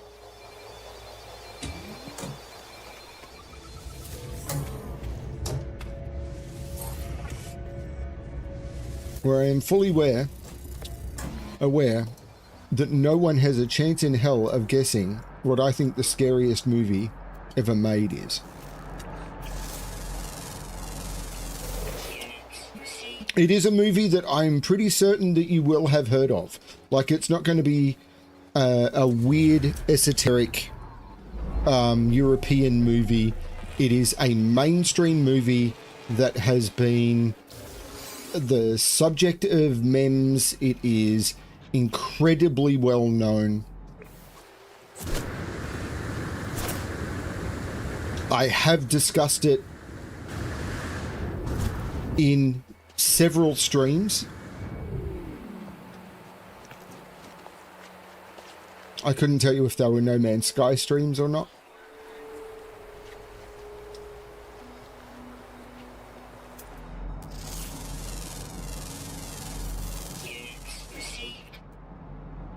Let's go for that. It's a direction to go in.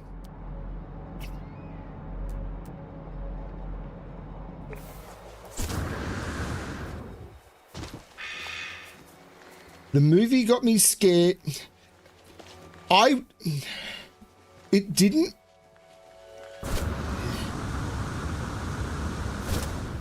I didn't feel fear. How do I put it? It's not as if it made me go, oh my God, that was so scary. What it is the implications of the movie, if you consider them, are absolutely terrifying for the characters involved.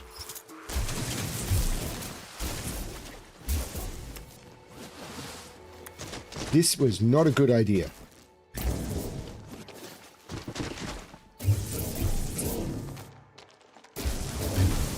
Because I don't think I can dig that one up. And now I'm trapped.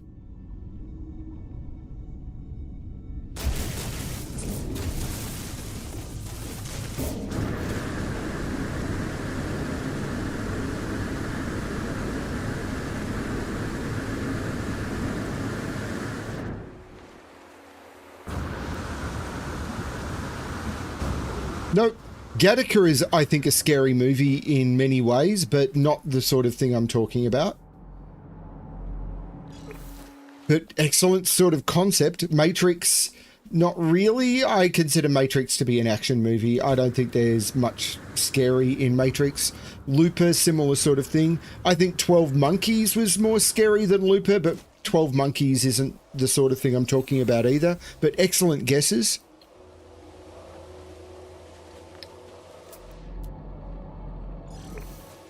I don't know why. I'm enjoying just running knowledge stones this session.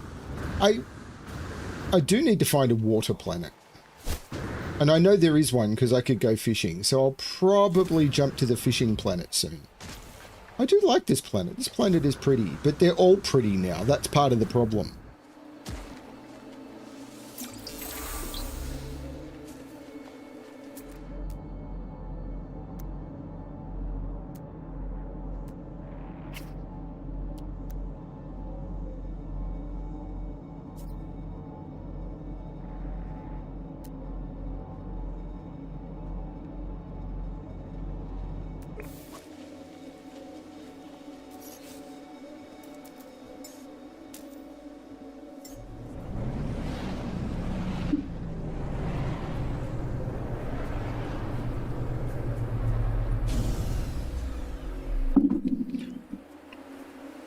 So the movie that I consider to be incredibly terrifying is generally considered to be a comedy movie.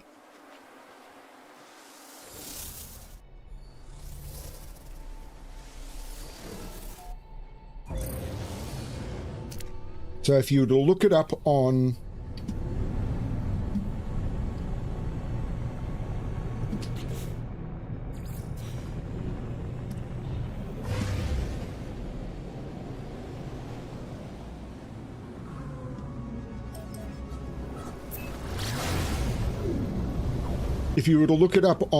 movie databases or anything, it would be flagged as comedy.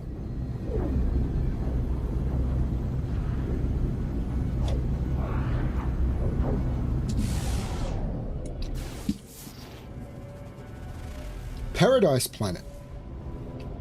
Ooh, let's see what we've found. Let's go to Dershan Alpha.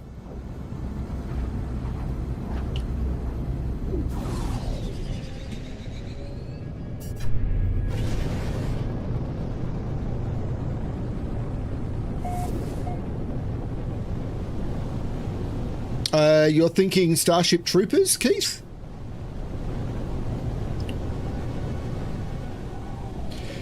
Interestingly enough, Predestination was partly filmed in at the place where I work. No, that's not it. Although Predestination is based on one of my favorite short stories of all time. How is this a fishing spot?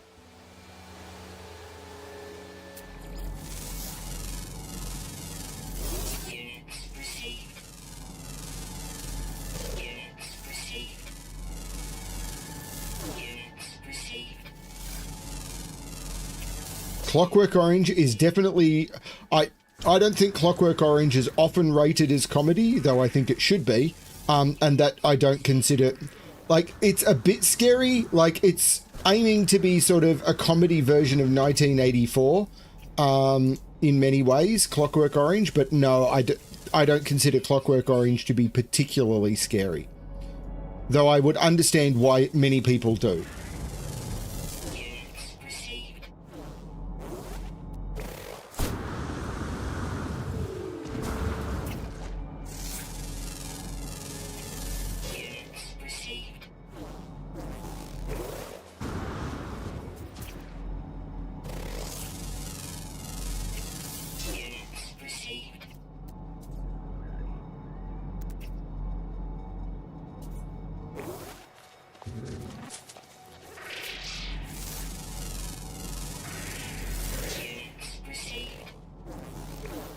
Starship Troopers is a classic, and interestingly enough, Starship Troopers is based on a book called Starship Troopers by Robert A. Heinlein.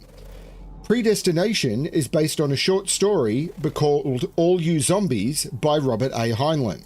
Now, Heinlein is an author with some serious problems, but I love Heinlein novels. I really do. Now, it's a guilty pleasure because Heinlein was a terrible misogynist. And I acknowledge that he was a terrible misogynist. And you should never read Heinlein for any sort of political opinion. But I love his writing, and I love some of his science fiction concepts. I really do. Just don't use him as a moralistic writer. Please. Because, oof. Nah, The Purge, no. It's a movie from the 80s, I think. Let me look it up.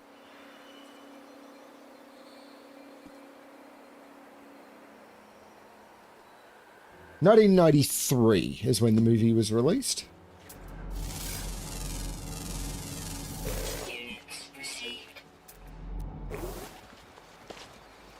How is this a fishing spot? Does someone want to tell me how this is a fishing spot?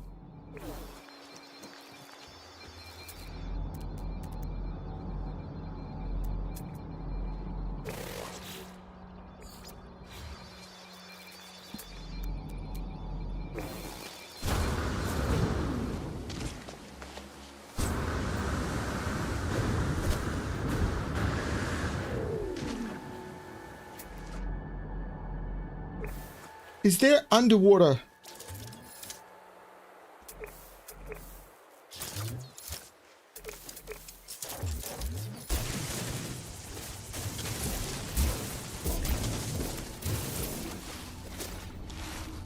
Here we go.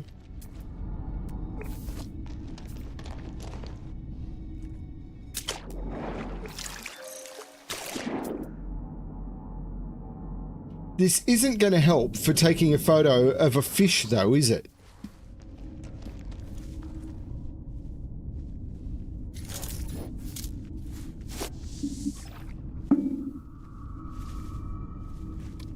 Not the firm.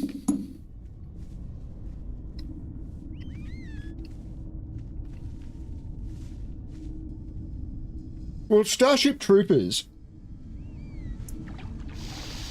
is an incredibly good dark comedy movie that was sold as an action movie.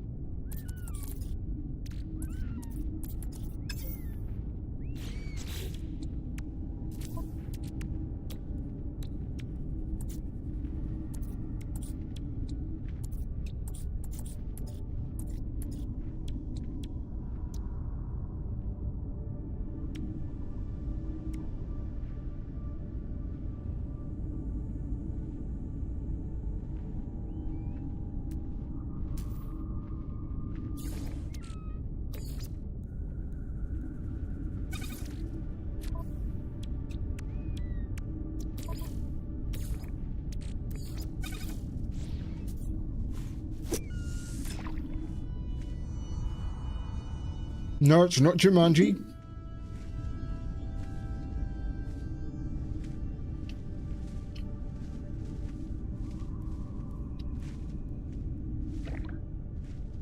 It's definitely not Jurassic Park.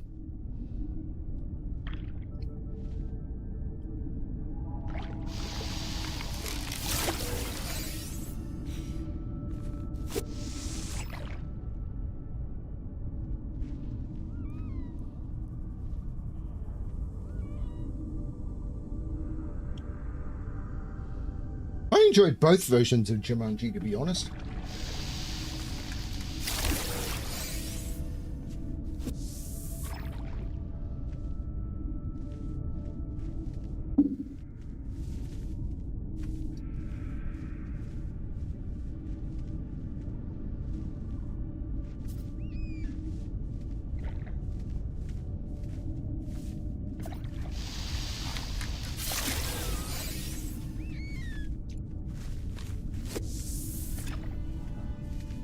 It's not Mrs. Doubtfire. Indecent Proposal was a good movie. Dracula was an excellent movie. Dracula has a phenomenal soundtrack.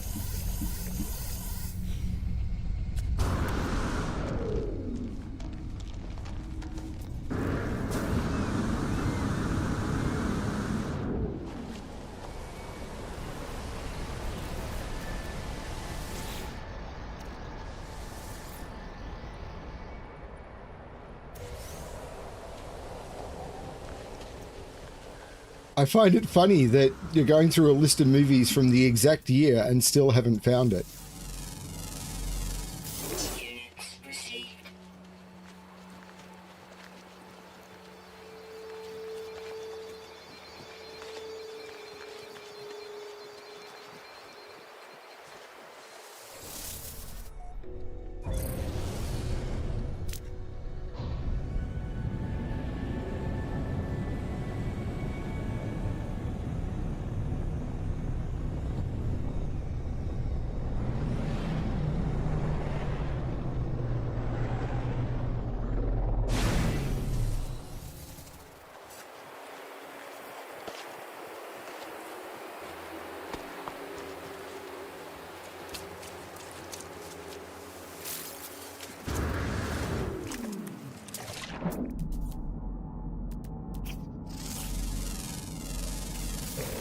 Units received.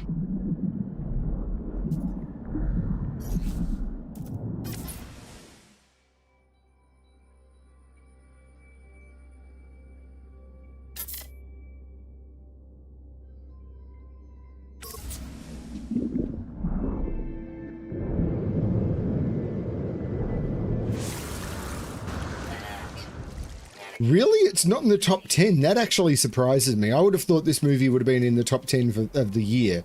But I do admit that you've named some amazing movies from that year.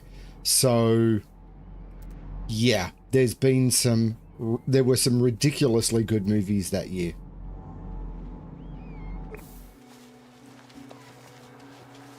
It's not Schindler's List, although realistically, that should be a horror movie for everyone. And I think should be like almost compulsory viewing in schools. That movie is phenomenal. That is one of the greatest movies of all time. It really is. Sleepless in Seattle, no. Pelican Brief, no. I did mention it was a comedy movie, right? Let me look up a list. Comedy movies 1993.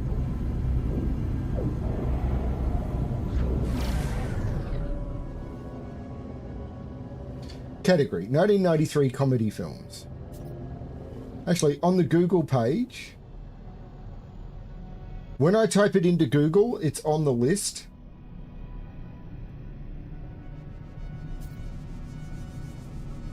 What? But on the Wikipedia page, it's not. That's very strange.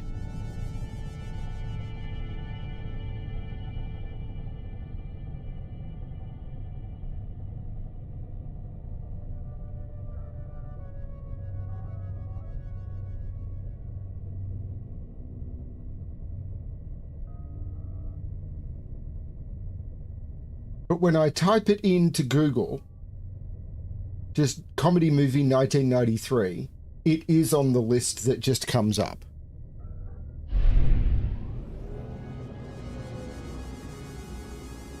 Bingo, Ignition, you finally got there. Groundhog Day. Groundhog Day is the scariest movie you will ever come across.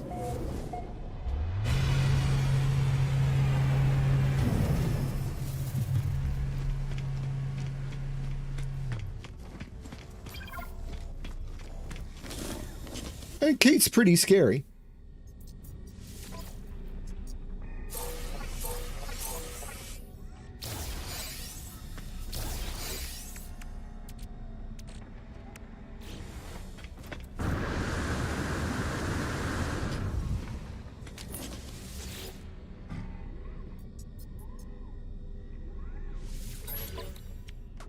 People don't understand what it is they're watching when they're watching Groundhog Day. They really don't.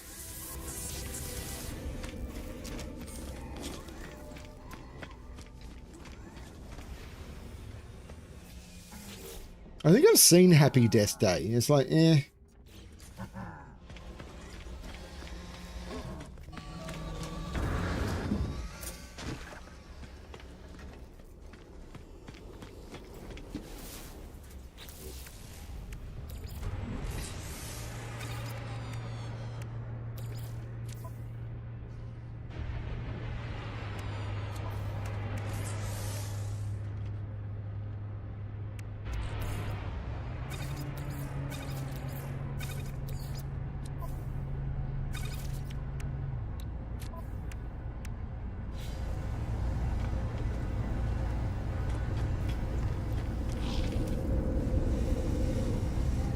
Let's do my loop.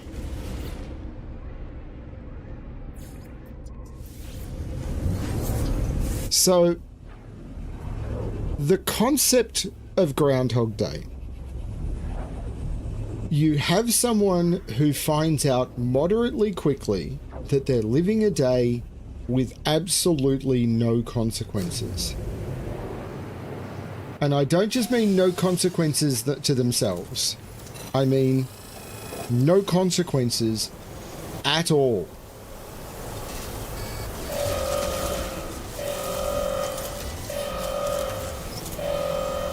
What's going on? Here we go.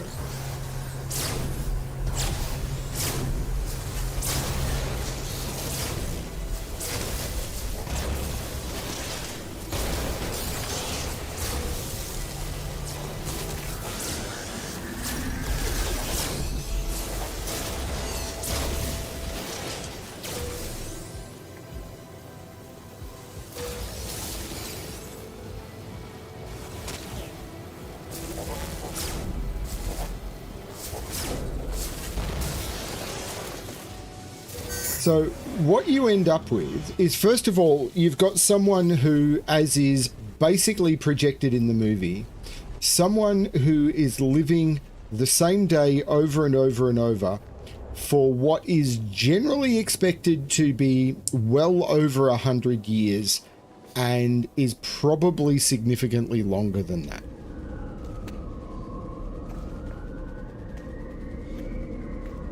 So they wake up, they do their day, and then they find out that they wake up the next day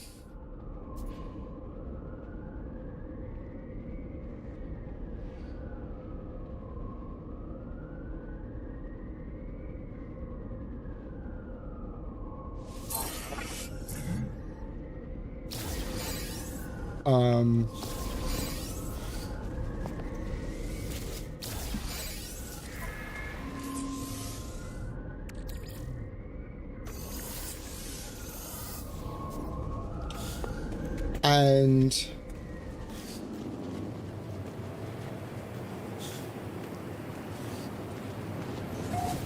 they find out that they're living the same day over and over. You know, the Groundhog Day was the first thing to do it. Lots of things have since. But they soon find out they're facing absolutely no consequences. Whatever they do, the day resets.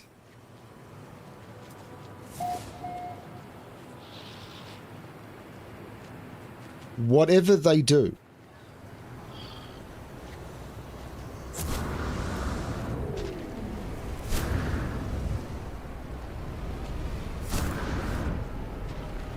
Most people in restricted environments, even good ones, go insane. Particularly over a long period of time, and it is definitely suggested in the movie that he is there for a very, very, very long time. And in the original script, it was suggested that he was there for, as I said, the original script suggested thousands of years. But that was toned down to be subtly referred to in the movie because a lot of the people working on the movie found it way too uncomfortable. You then end up with the concept of... I don't care about the selling of those at not a great price. You then end up with the concept of...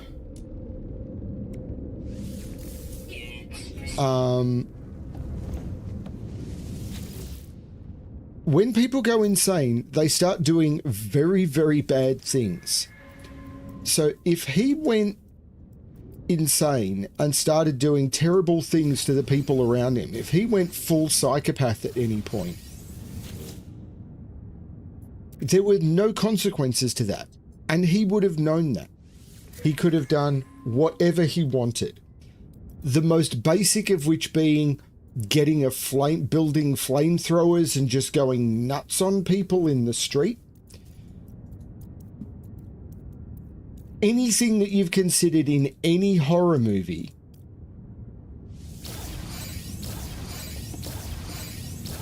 he could have done with absolutely no consequences. The thing that holds people back in horror movies is at some point they get stopped.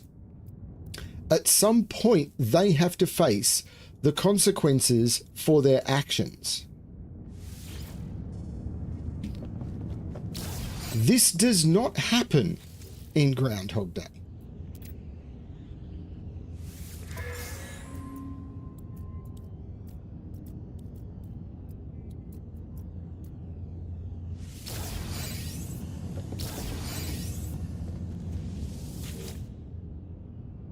So in Groundhog Day, you have a character that is presented with all salvaged frigate module, all of the capability storage augmentation. Wow, this was a good one.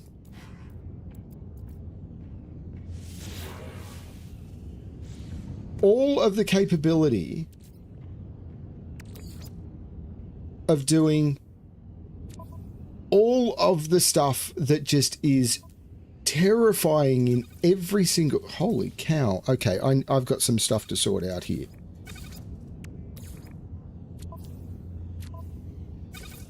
All of the stuff that is terrifying in every single horror movie with absolutely no consequences to any of his actions.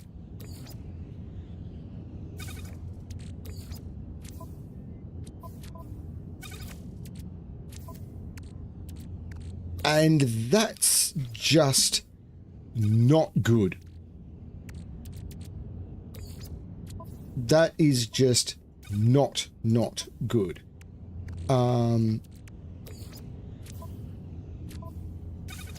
Yeah.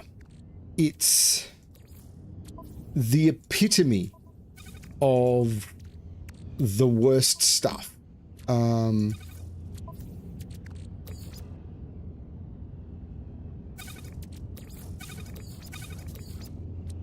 And it's underfeared, I suppose is one way to put it.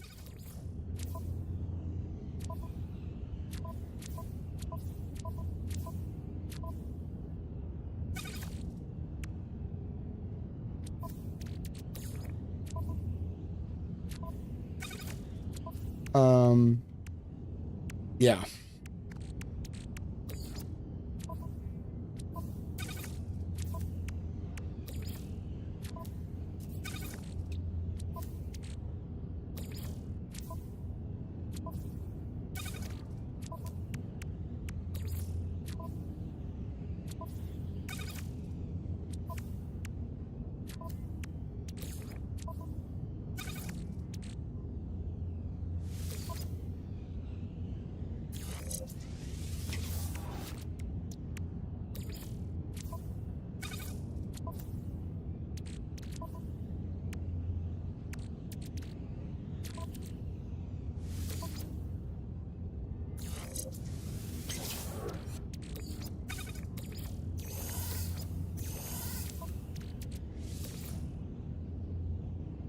Oh, this is a...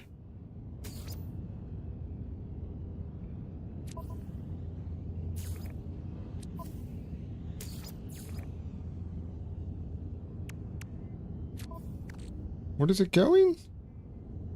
Exocraft. Oh, I'm just going to trash them.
Okay. Yeah, the implications of Groundhog Day are absolutely terrifying. And there's just never credit given to it, which is fine. I understand people don't want to face it, and I'm cool with that as a concept. Because it's unpleasant.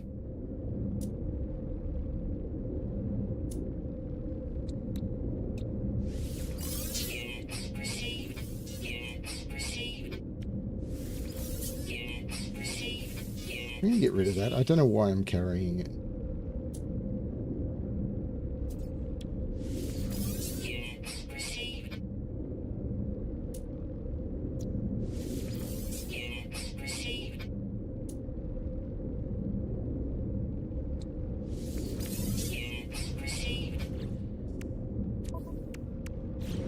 There we go.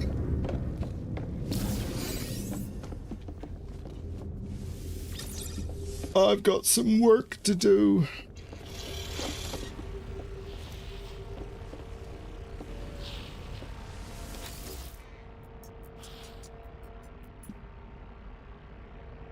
Is that really the way you see? If you can get away, is that really the way you look at things? If you can get away with things without consequences, then everything is fine?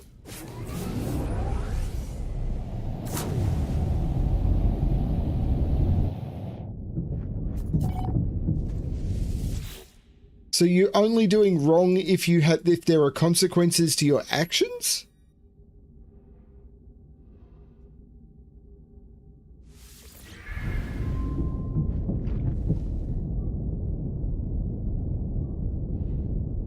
Where is the damaged component? Where is the damaged component? Over there.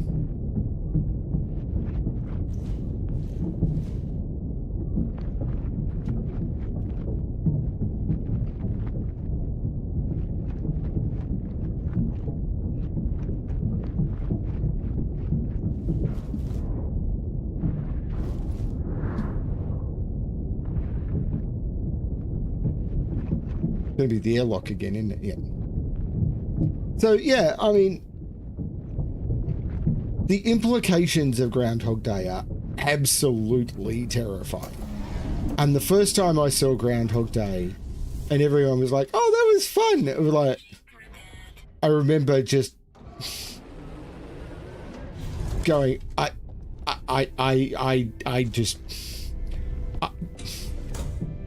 I need some space. It's like, but we're having a fun movie night. It's like, yeah, I'm not feeling any form of fun right now. I'm just feeling absolute terror for everything that probably happened, or everything. No, sorry, I'm out.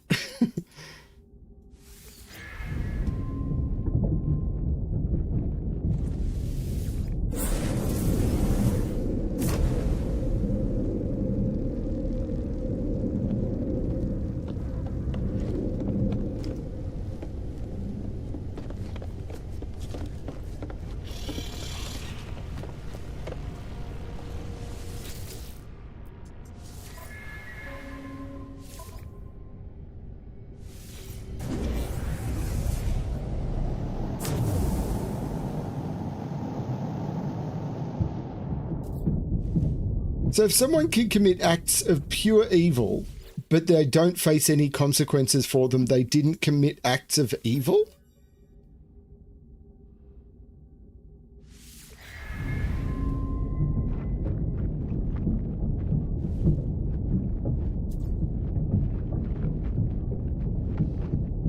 There are absolutely implications without consequences.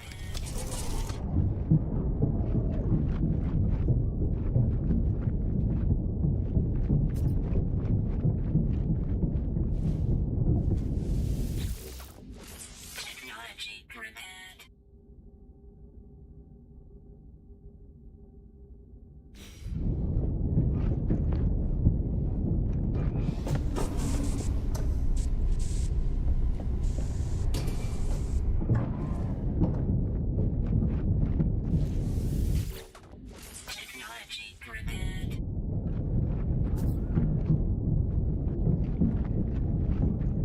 Edge of Tomorrow is another time travel movie, and there have been movies that have explored the concept of what happens if you enter into time travel loops similar to Groundhog Day, and you do terrible things, but those things get reset.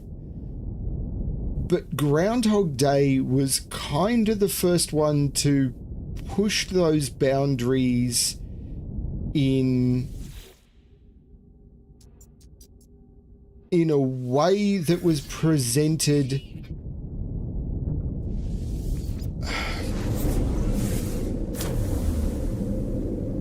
so that I think it was Harold Ramis who was the writer and director, who in an interview basically said that the ramifications of what was going on was something that they had to pull back from because it was just too dark.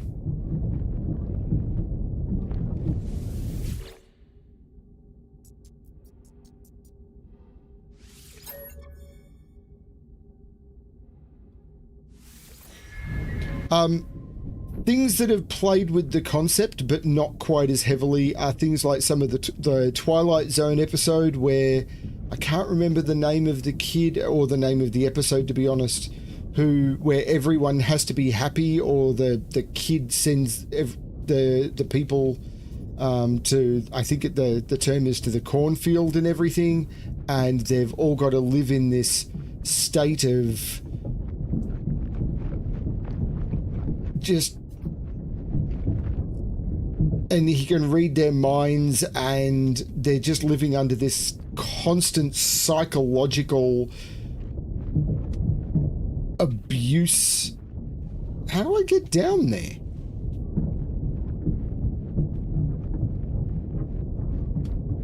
Is there a door somewhere?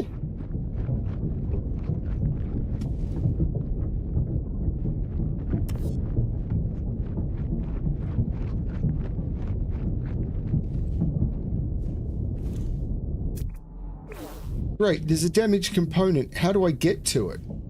This way. Nope, this is the way I came from. How do I get to that component? So is this ship lost from my fleet because I can't get to the component?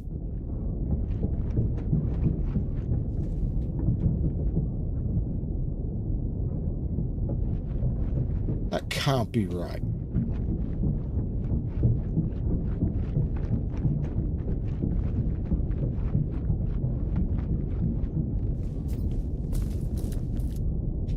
I did not see that ladder hole.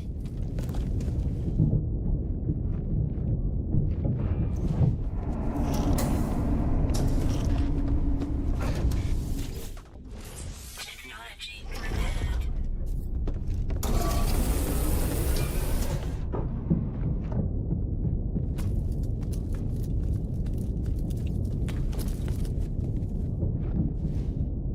Wow, that's hidden. Yeah. Anyway. So more traditional horror movies. What more traditional horror movies do people like?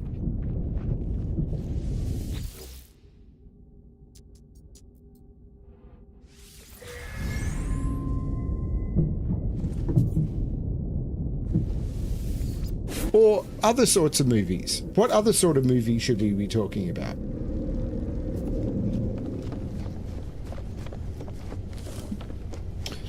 Omen is an interesting movie, for sure.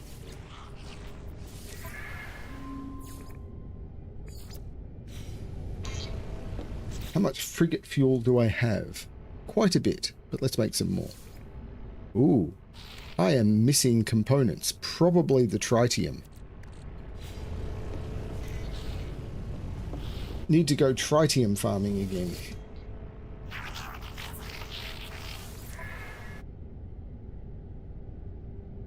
Voyage of Discovery.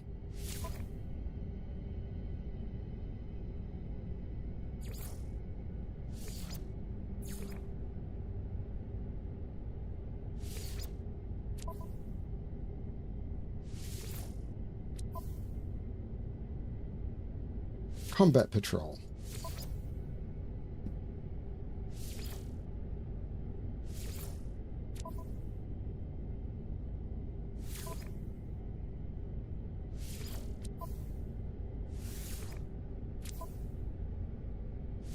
Industrial Expedition.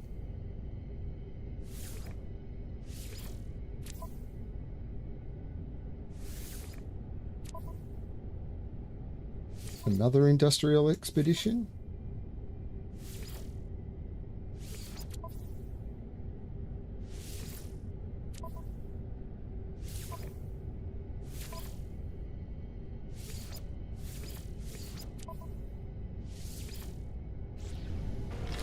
There we go. Let's try and blow up some more ships. Okay, so let's talk about other sorts of movies then.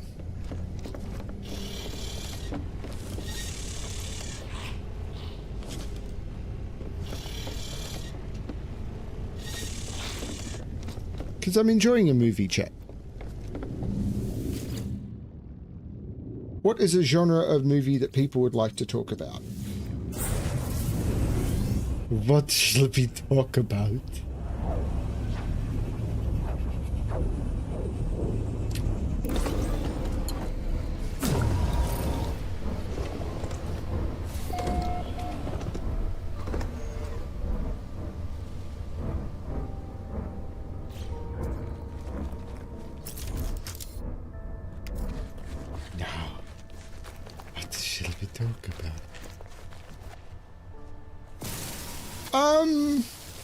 Yeah, I mean, I would kind of agree. Dune is an excellent book. And every other book in the Dune series was... Dune was okay. Dune Messiah was not, and Children of Dune was a mess.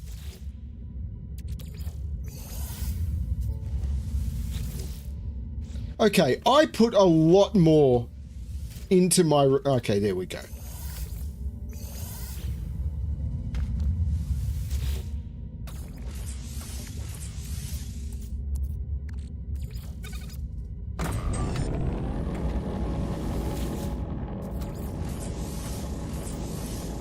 And I never bothered reading after that because it was just a mess.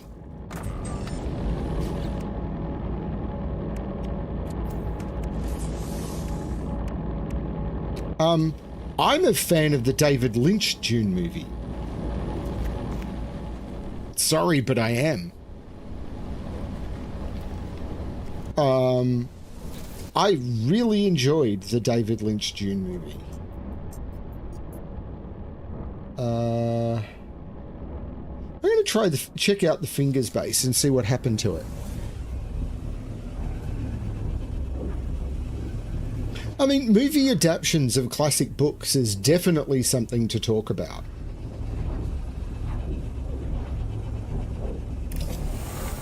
I mean, I love David Lynch. Twin Peaks is...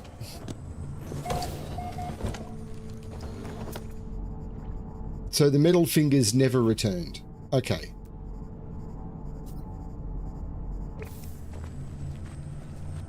Bit of a shame. So Curious Mold respawns, Metal Fingers doesn't. Blast?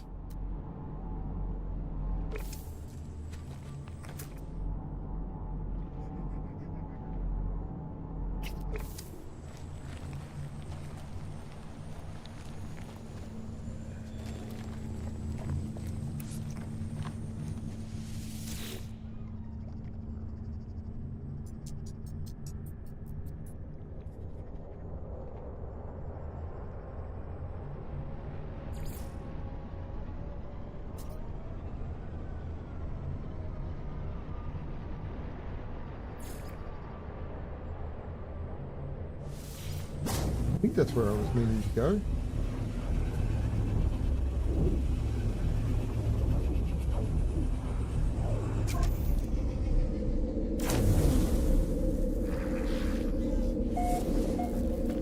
I didn't know that. I've learnt something.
You know, I think I'm going to aim for a better one, because I can farm this planet as much as I want.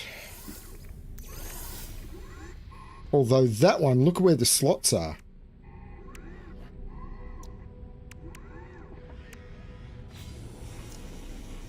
No, I'm going to scrap it.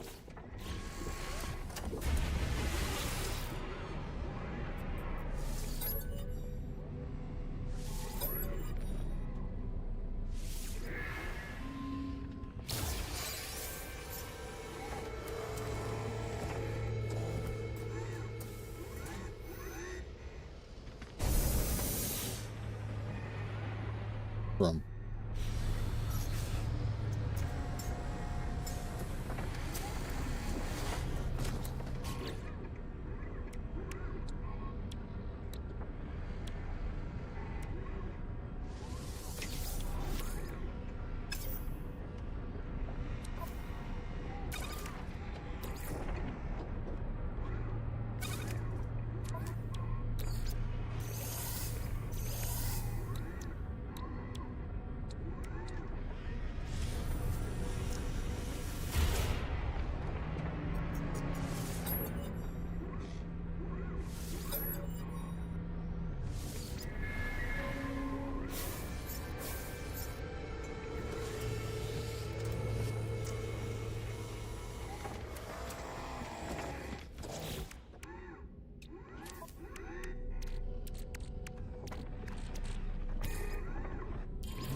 Predestined. Are we talking about Predestined? Oh, Gattaca. Gattaca is excellent.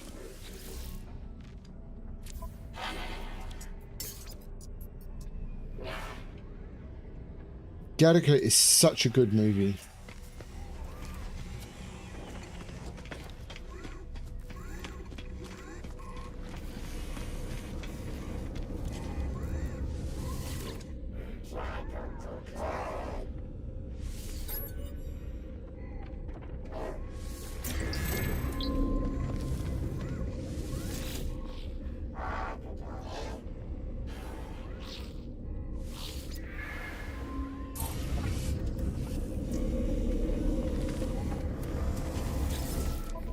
If you want weird science fiction movies that also have... Oh, who was the other guy in Gattaca? I keep forgetting his name. How am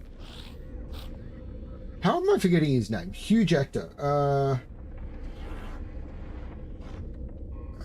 Jude Law.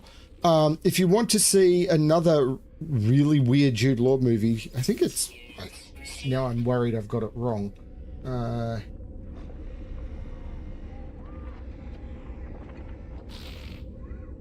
No, he's in it. Existenz. Existenz is a really weird movie. Units received. Units received. Units received. Units received. But a lot of fun.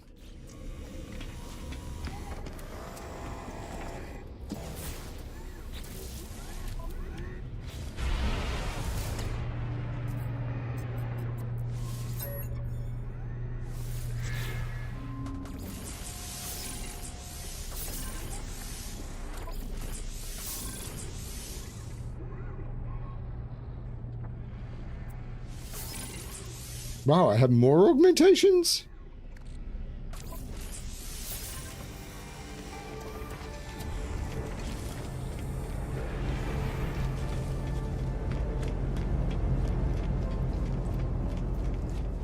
Ooh!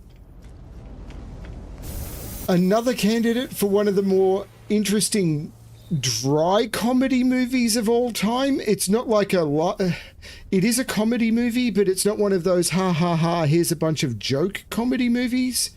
It's one of those late 60s comedy movies. It's a fast movie, but it's not your standard, like, funny thing happened on the way to the forum Fago fast movies, or like your Carry On fast movies. A movie by the name of... Oh, good God. It's one of my favourite movies of all time. How has it left my head? The name was in my head right until I started talking.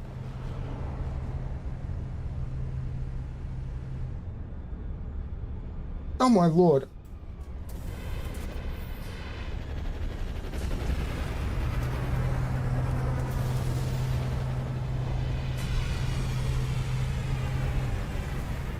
Sleuth.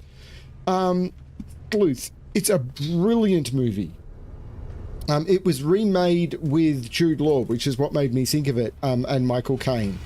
And the original movie was Michael Caine and Laurence Olivier, and it was remade with Jude Law and Michael Caine. And the remake is not as good. Not even close.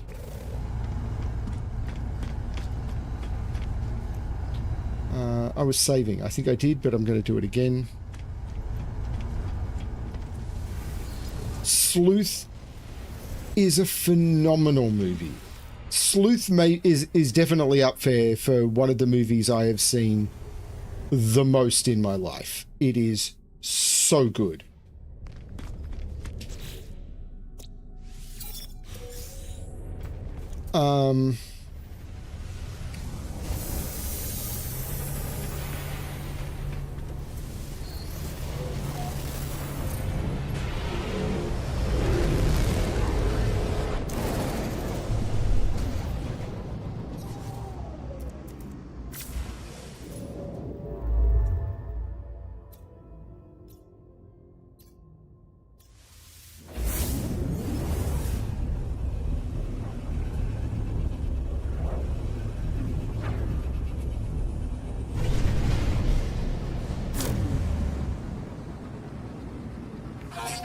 Units approaching.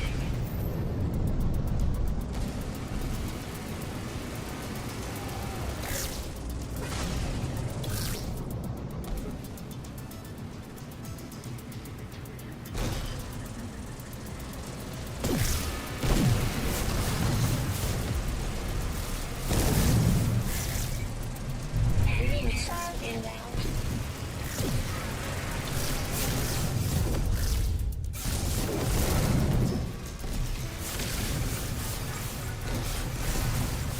Pirate engines neutralized.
Technology recharge.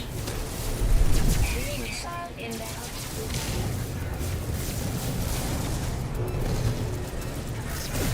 Hey, plank time.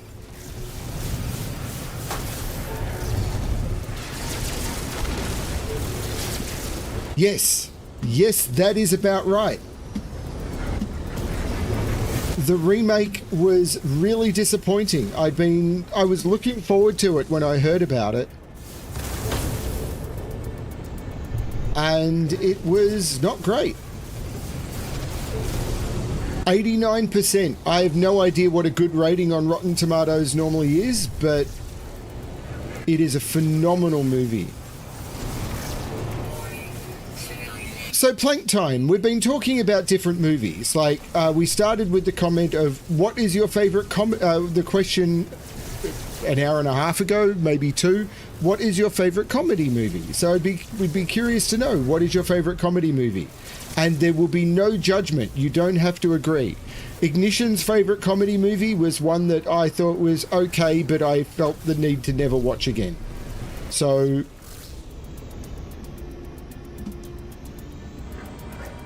do I want to board it or blow it up? Do I want to board it or blow it up?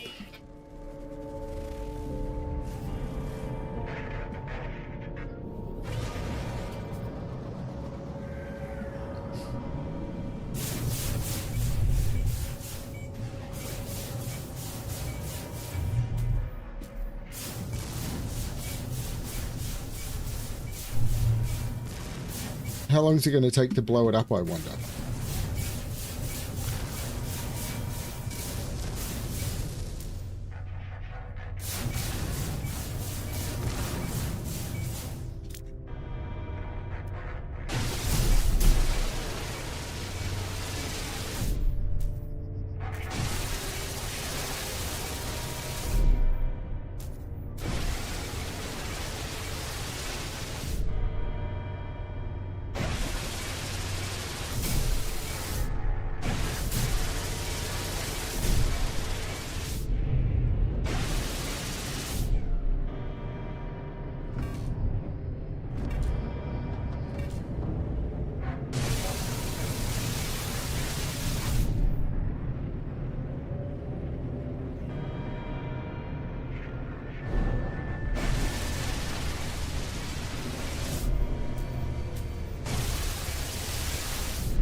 How do you blow it up, though?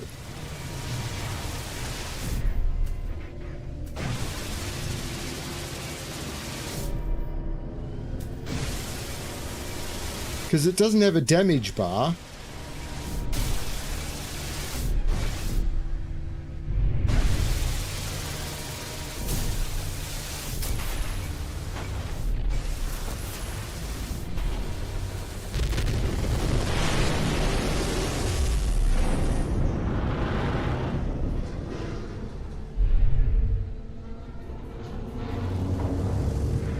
Am I getting anything?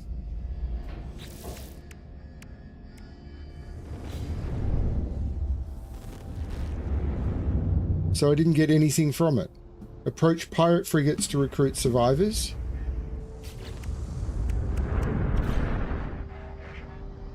I didn't get anything for it.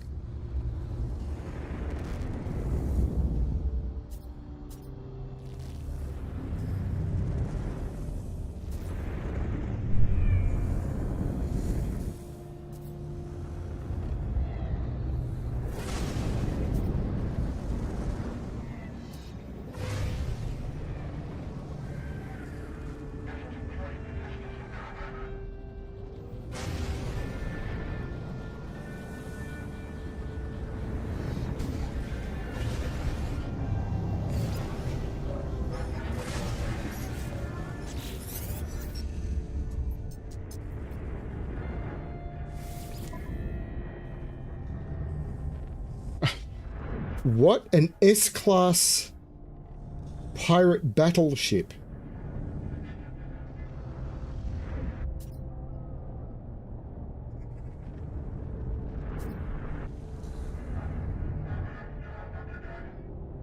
It's tempting to grab that, you know, even at 27 million units.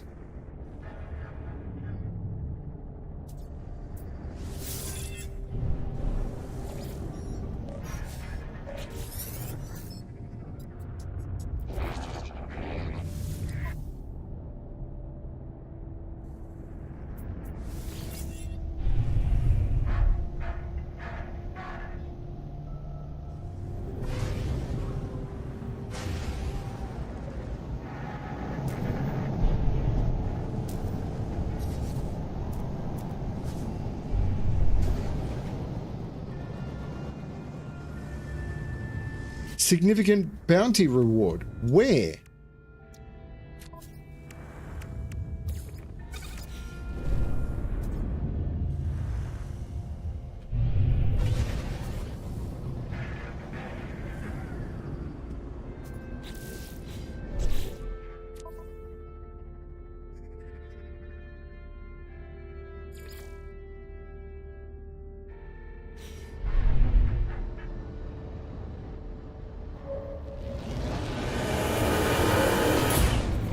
I think I'm screwed. I don't think I got anything for this.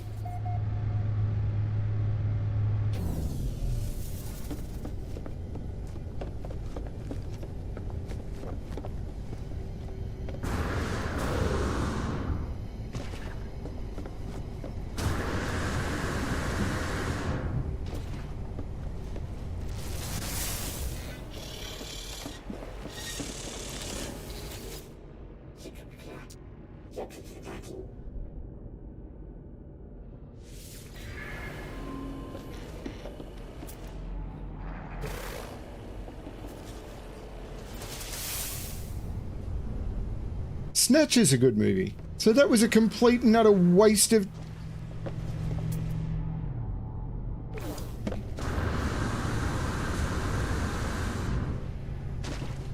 So blowing it up got me nothing. Pirate Dreadnought. Significant bounty reward.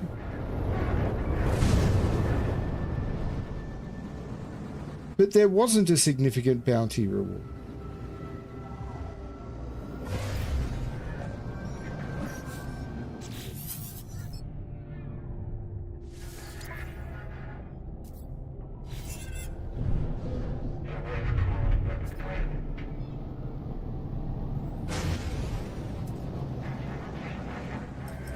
Whatever.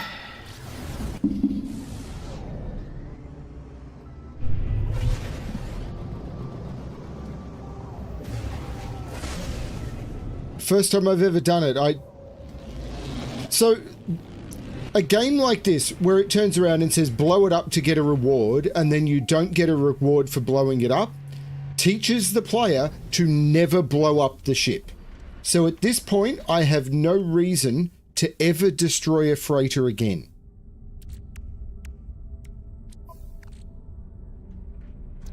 Because I got nothing for it.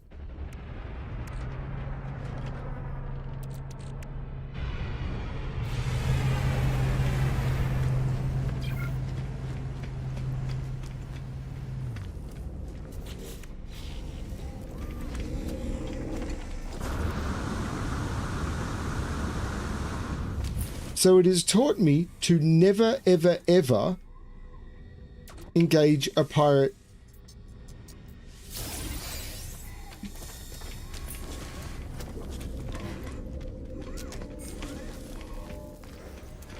Yep, didn't get anything.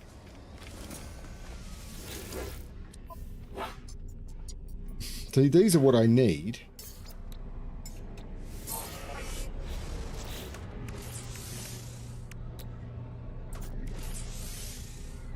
I need tritium. I need tritium. I need to go tritium farming.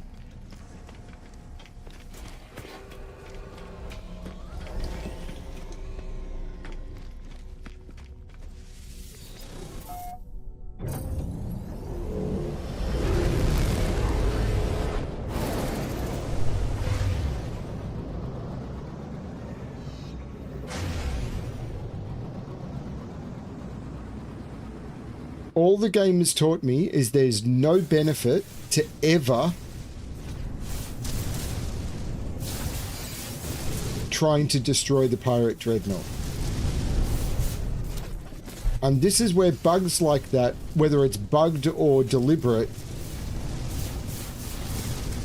massively will change player behavior for the entire game playthrough. Because even if it's a bug that is just there and goes away in a few days, it teaches your players a behavior. It's like, oh, blowing it up doesn't give you any noticeable reward, so I will never do that again.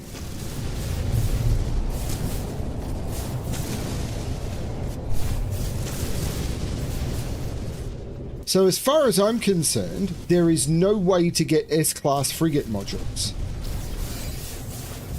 Or S-Class modules for your freighter. Because I've never seen one. I'd heard that you could get them from destroying pirate dreadnoughts, but you can't.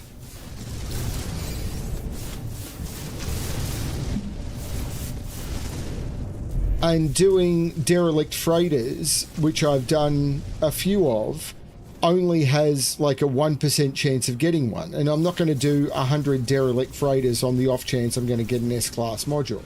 So basically there's no way of getting good modules for your freighter.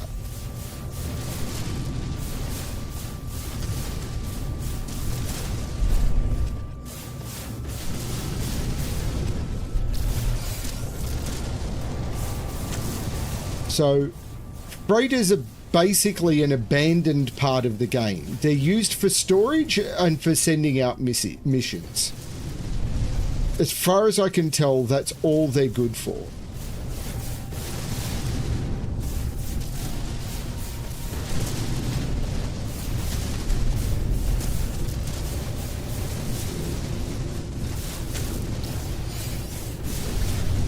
The only reason I want to upgrade its drive is so I can summon it into the blue systems so that I can access its storage while I'm in blue systems.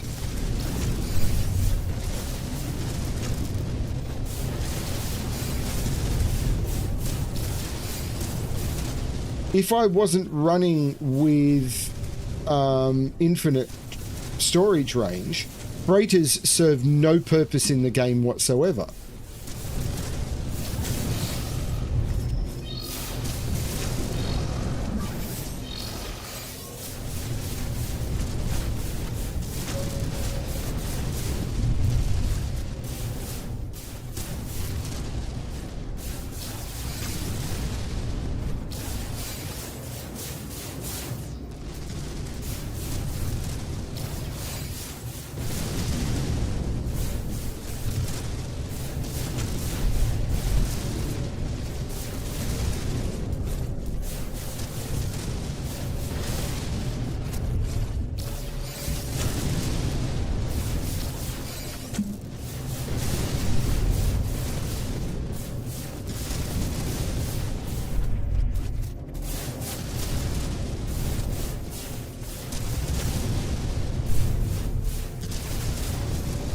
Hey, butterfly.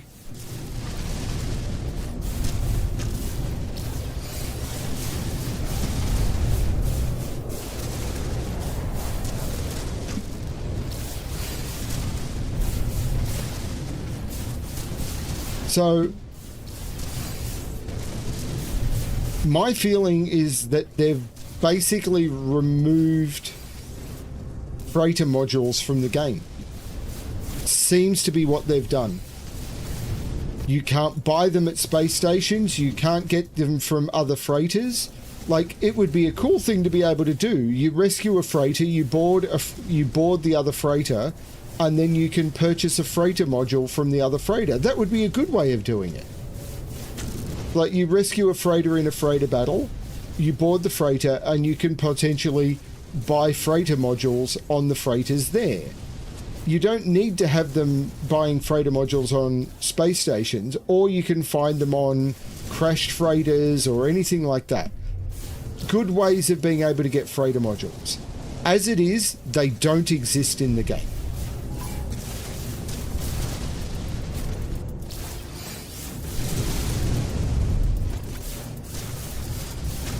Which is a real shame, because freighters look interesting, but there's no reason to try and upgrade it.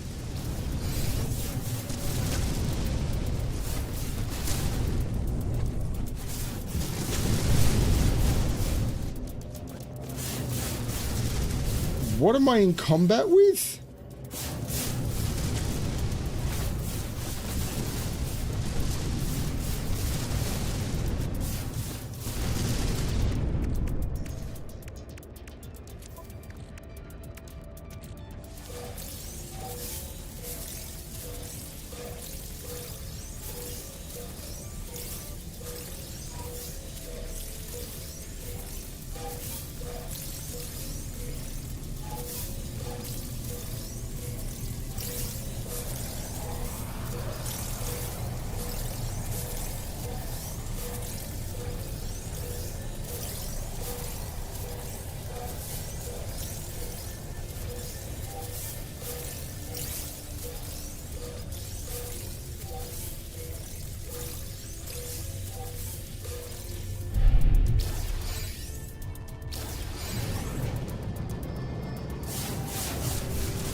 New video going live on Brimster Puzzles in about 6 minutes.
Sorry to hear that, butterfly.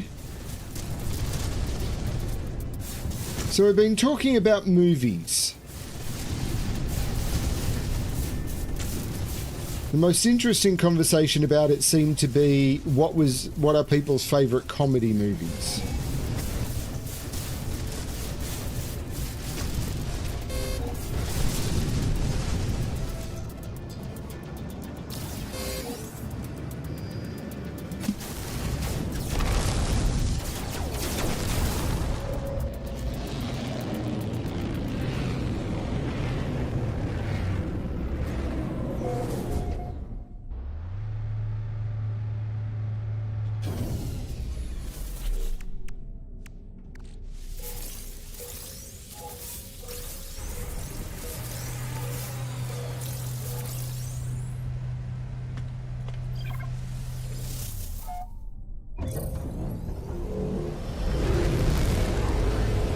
Oh, cortisone. Cortisone at least isn't as bad as it used to be.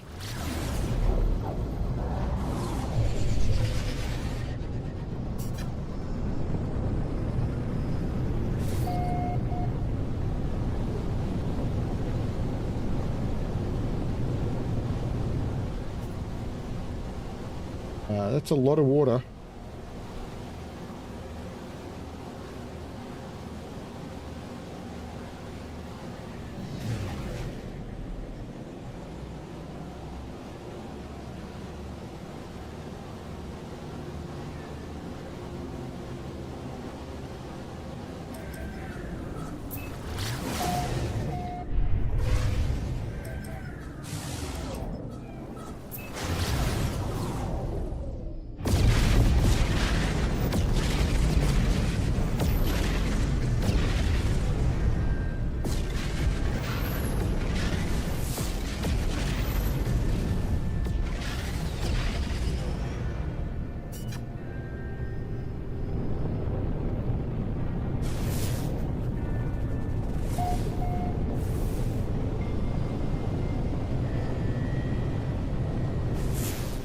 Wait, where'd all the land go?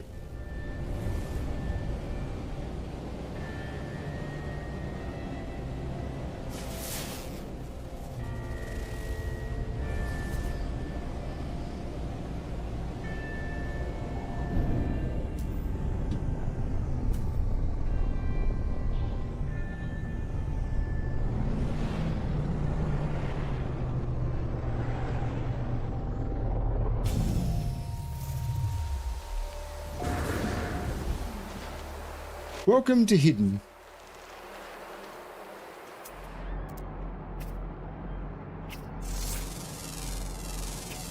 Units received. Units received. Like the adjective, just not spelled the same.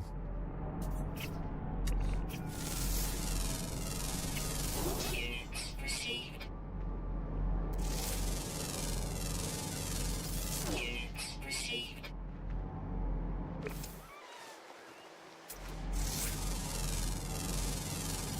Units received.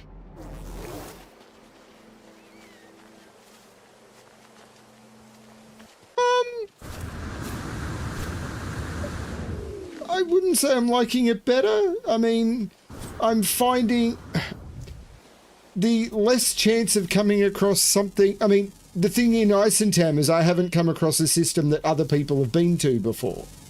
So, Received. yes, from that perspective, but I've only been to like a dozen systems in Isentam.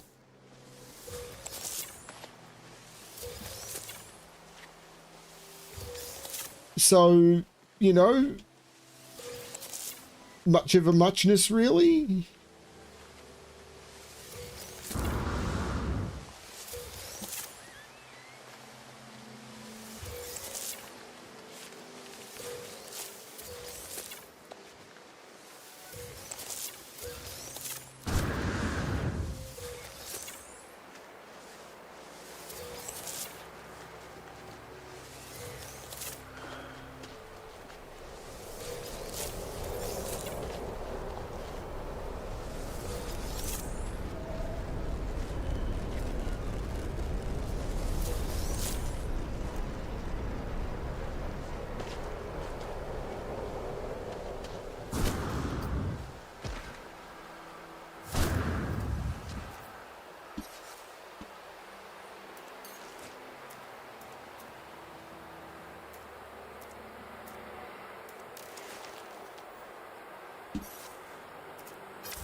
one of the women at work donated her hair over the weekend. So she went from having probably 25 inches of hair down to having maybe 7.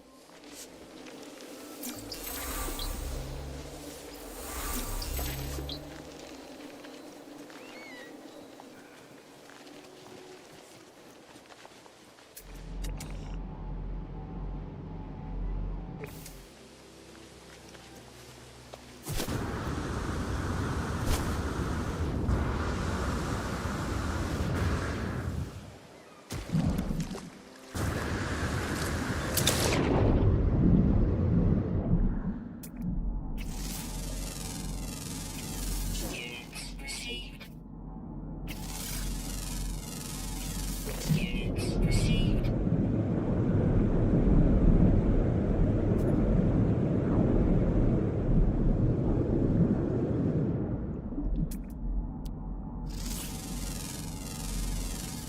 Units received. Units received. It was very strange when she walked into the room. It was like, who the hell was that?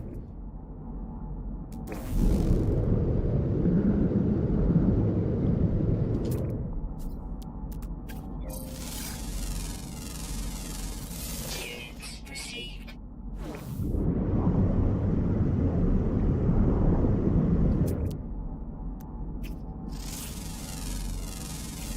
Units received.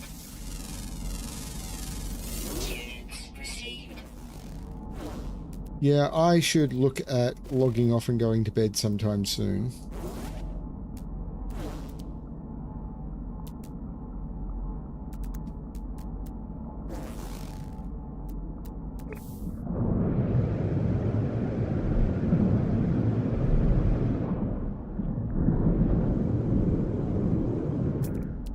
Ooh, pretty.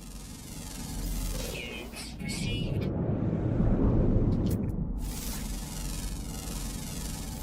Units received.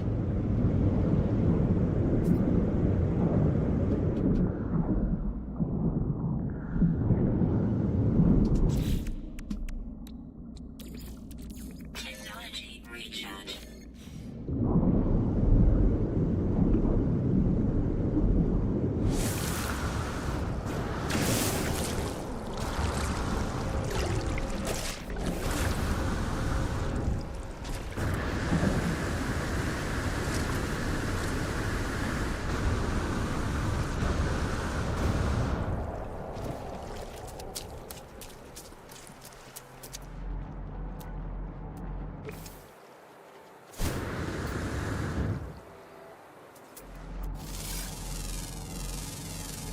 Units received.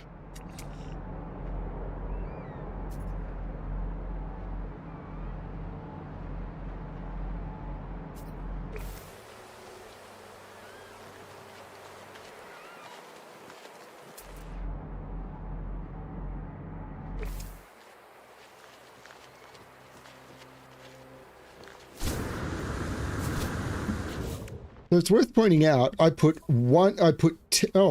out of the refined flour now. But I put a little bit of refined flour in, and I got 3 hours out of it, and so it only just wore off. So that was 10 refined flour, did me for a whole session.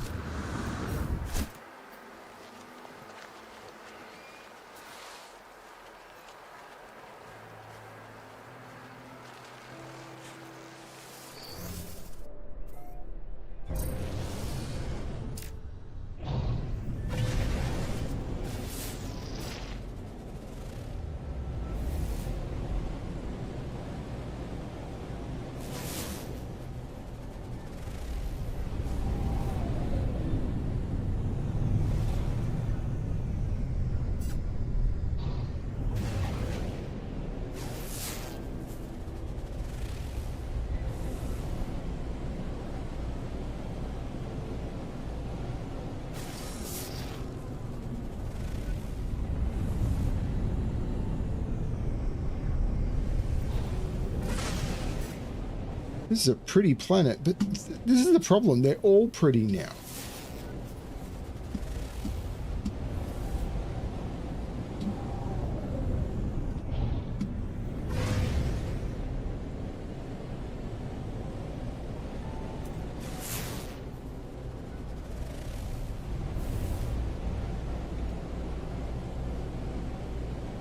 Couldn't you imagine having a boat and living on a place like this?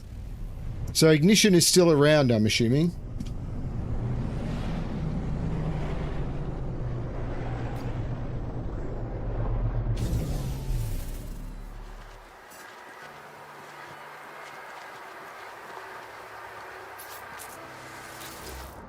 Technology prepared.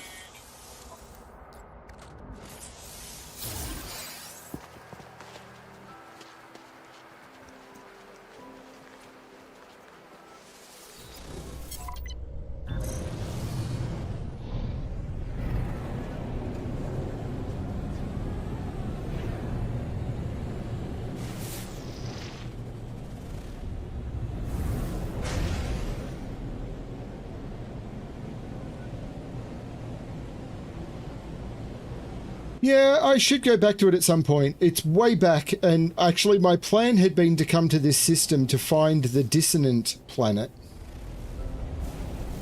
Actually, that's what I might do. I might try and find the dissonant planet, land on it.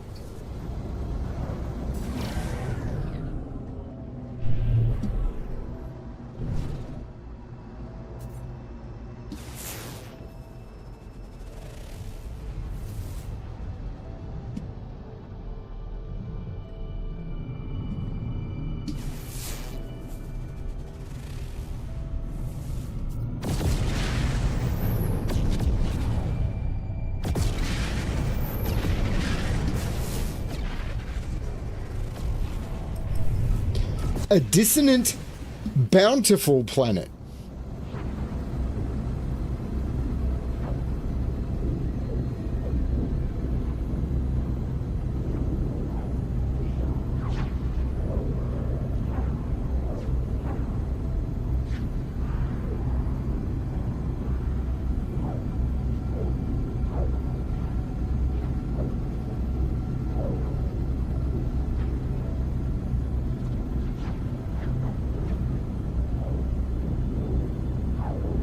Nudzeki Gamma.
The geometric molecule translator. That's a pretty looking gun, isn't it?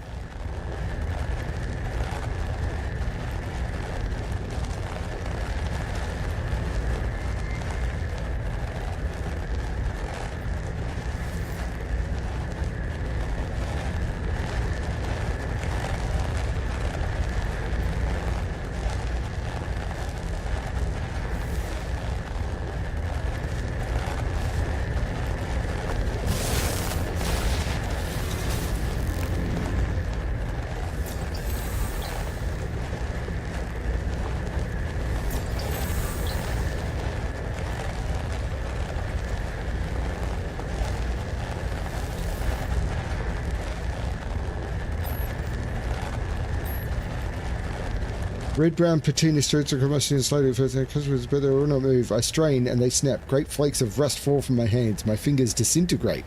Where the rust hits the ground, it begins to spread, red and dark, stale metallic blood. It consumes my legs. My frozen shell, I explode in a cloud of fine red dust.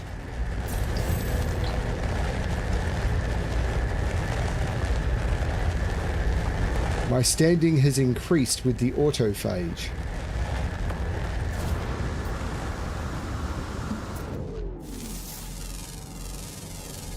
Units received. Units received.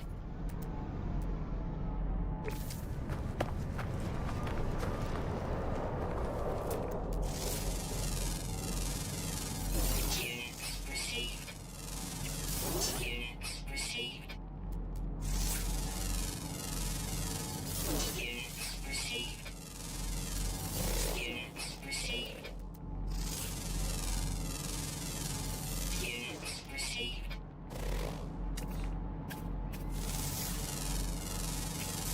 Units received.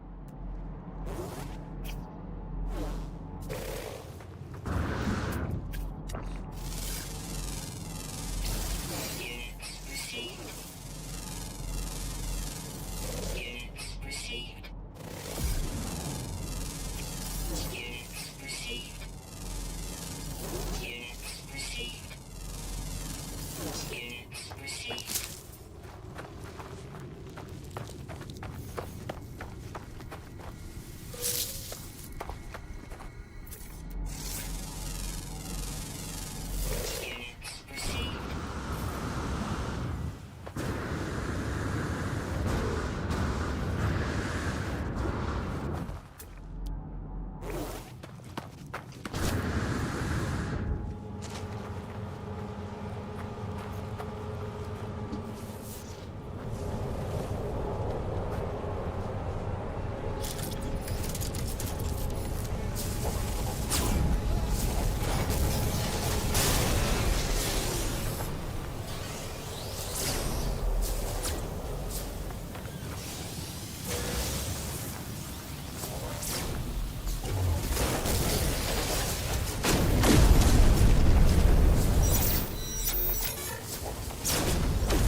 Technology recharge.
Worm is hunting.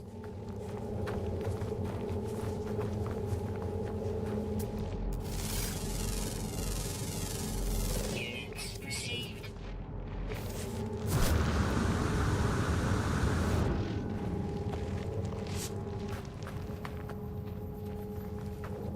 What's...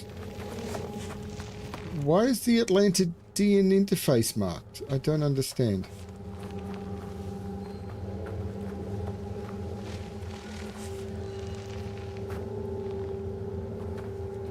Is that because the swarm is spawned over here?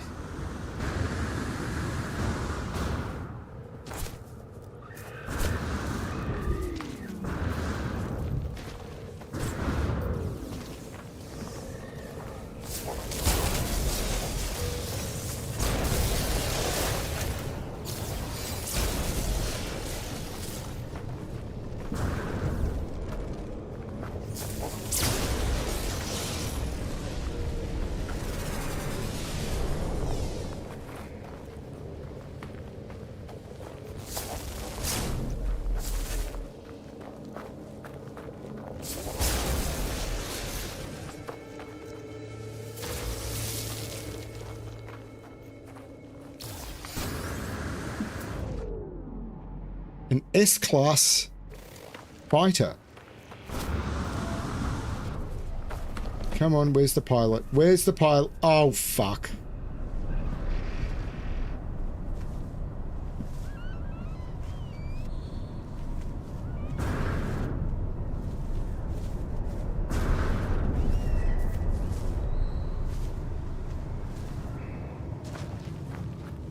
Where's the pilot?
Navigational data received.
Technology prepared.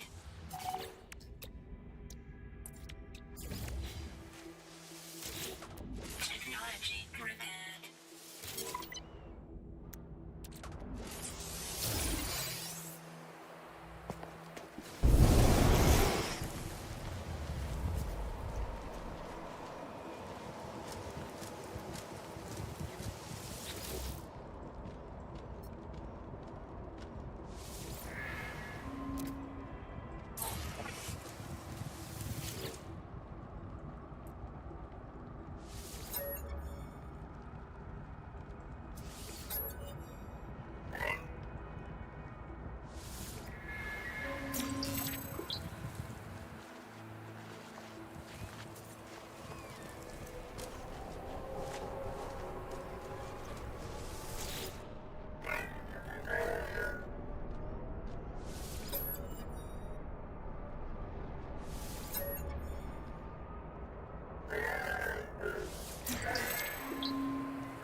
Well, I can't say no to this. I can't do staff assembly. I don't have all the parts of the staff. So how do I... Where's the person I need to talk to? Did I need to have...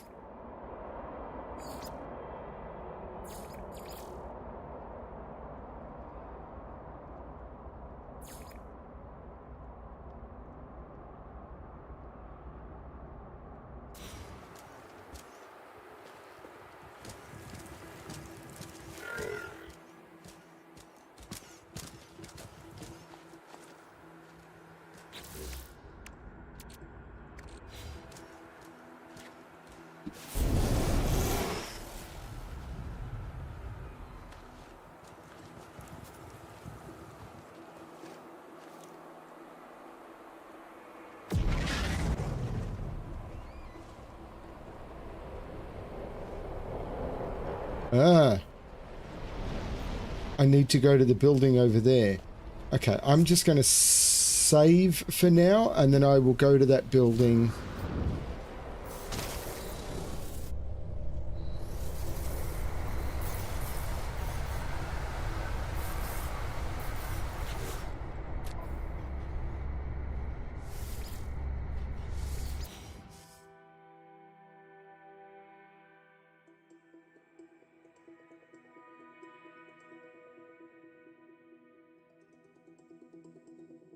That was a lot of fun. That was really good fun. I enjoyed that. That was a good session.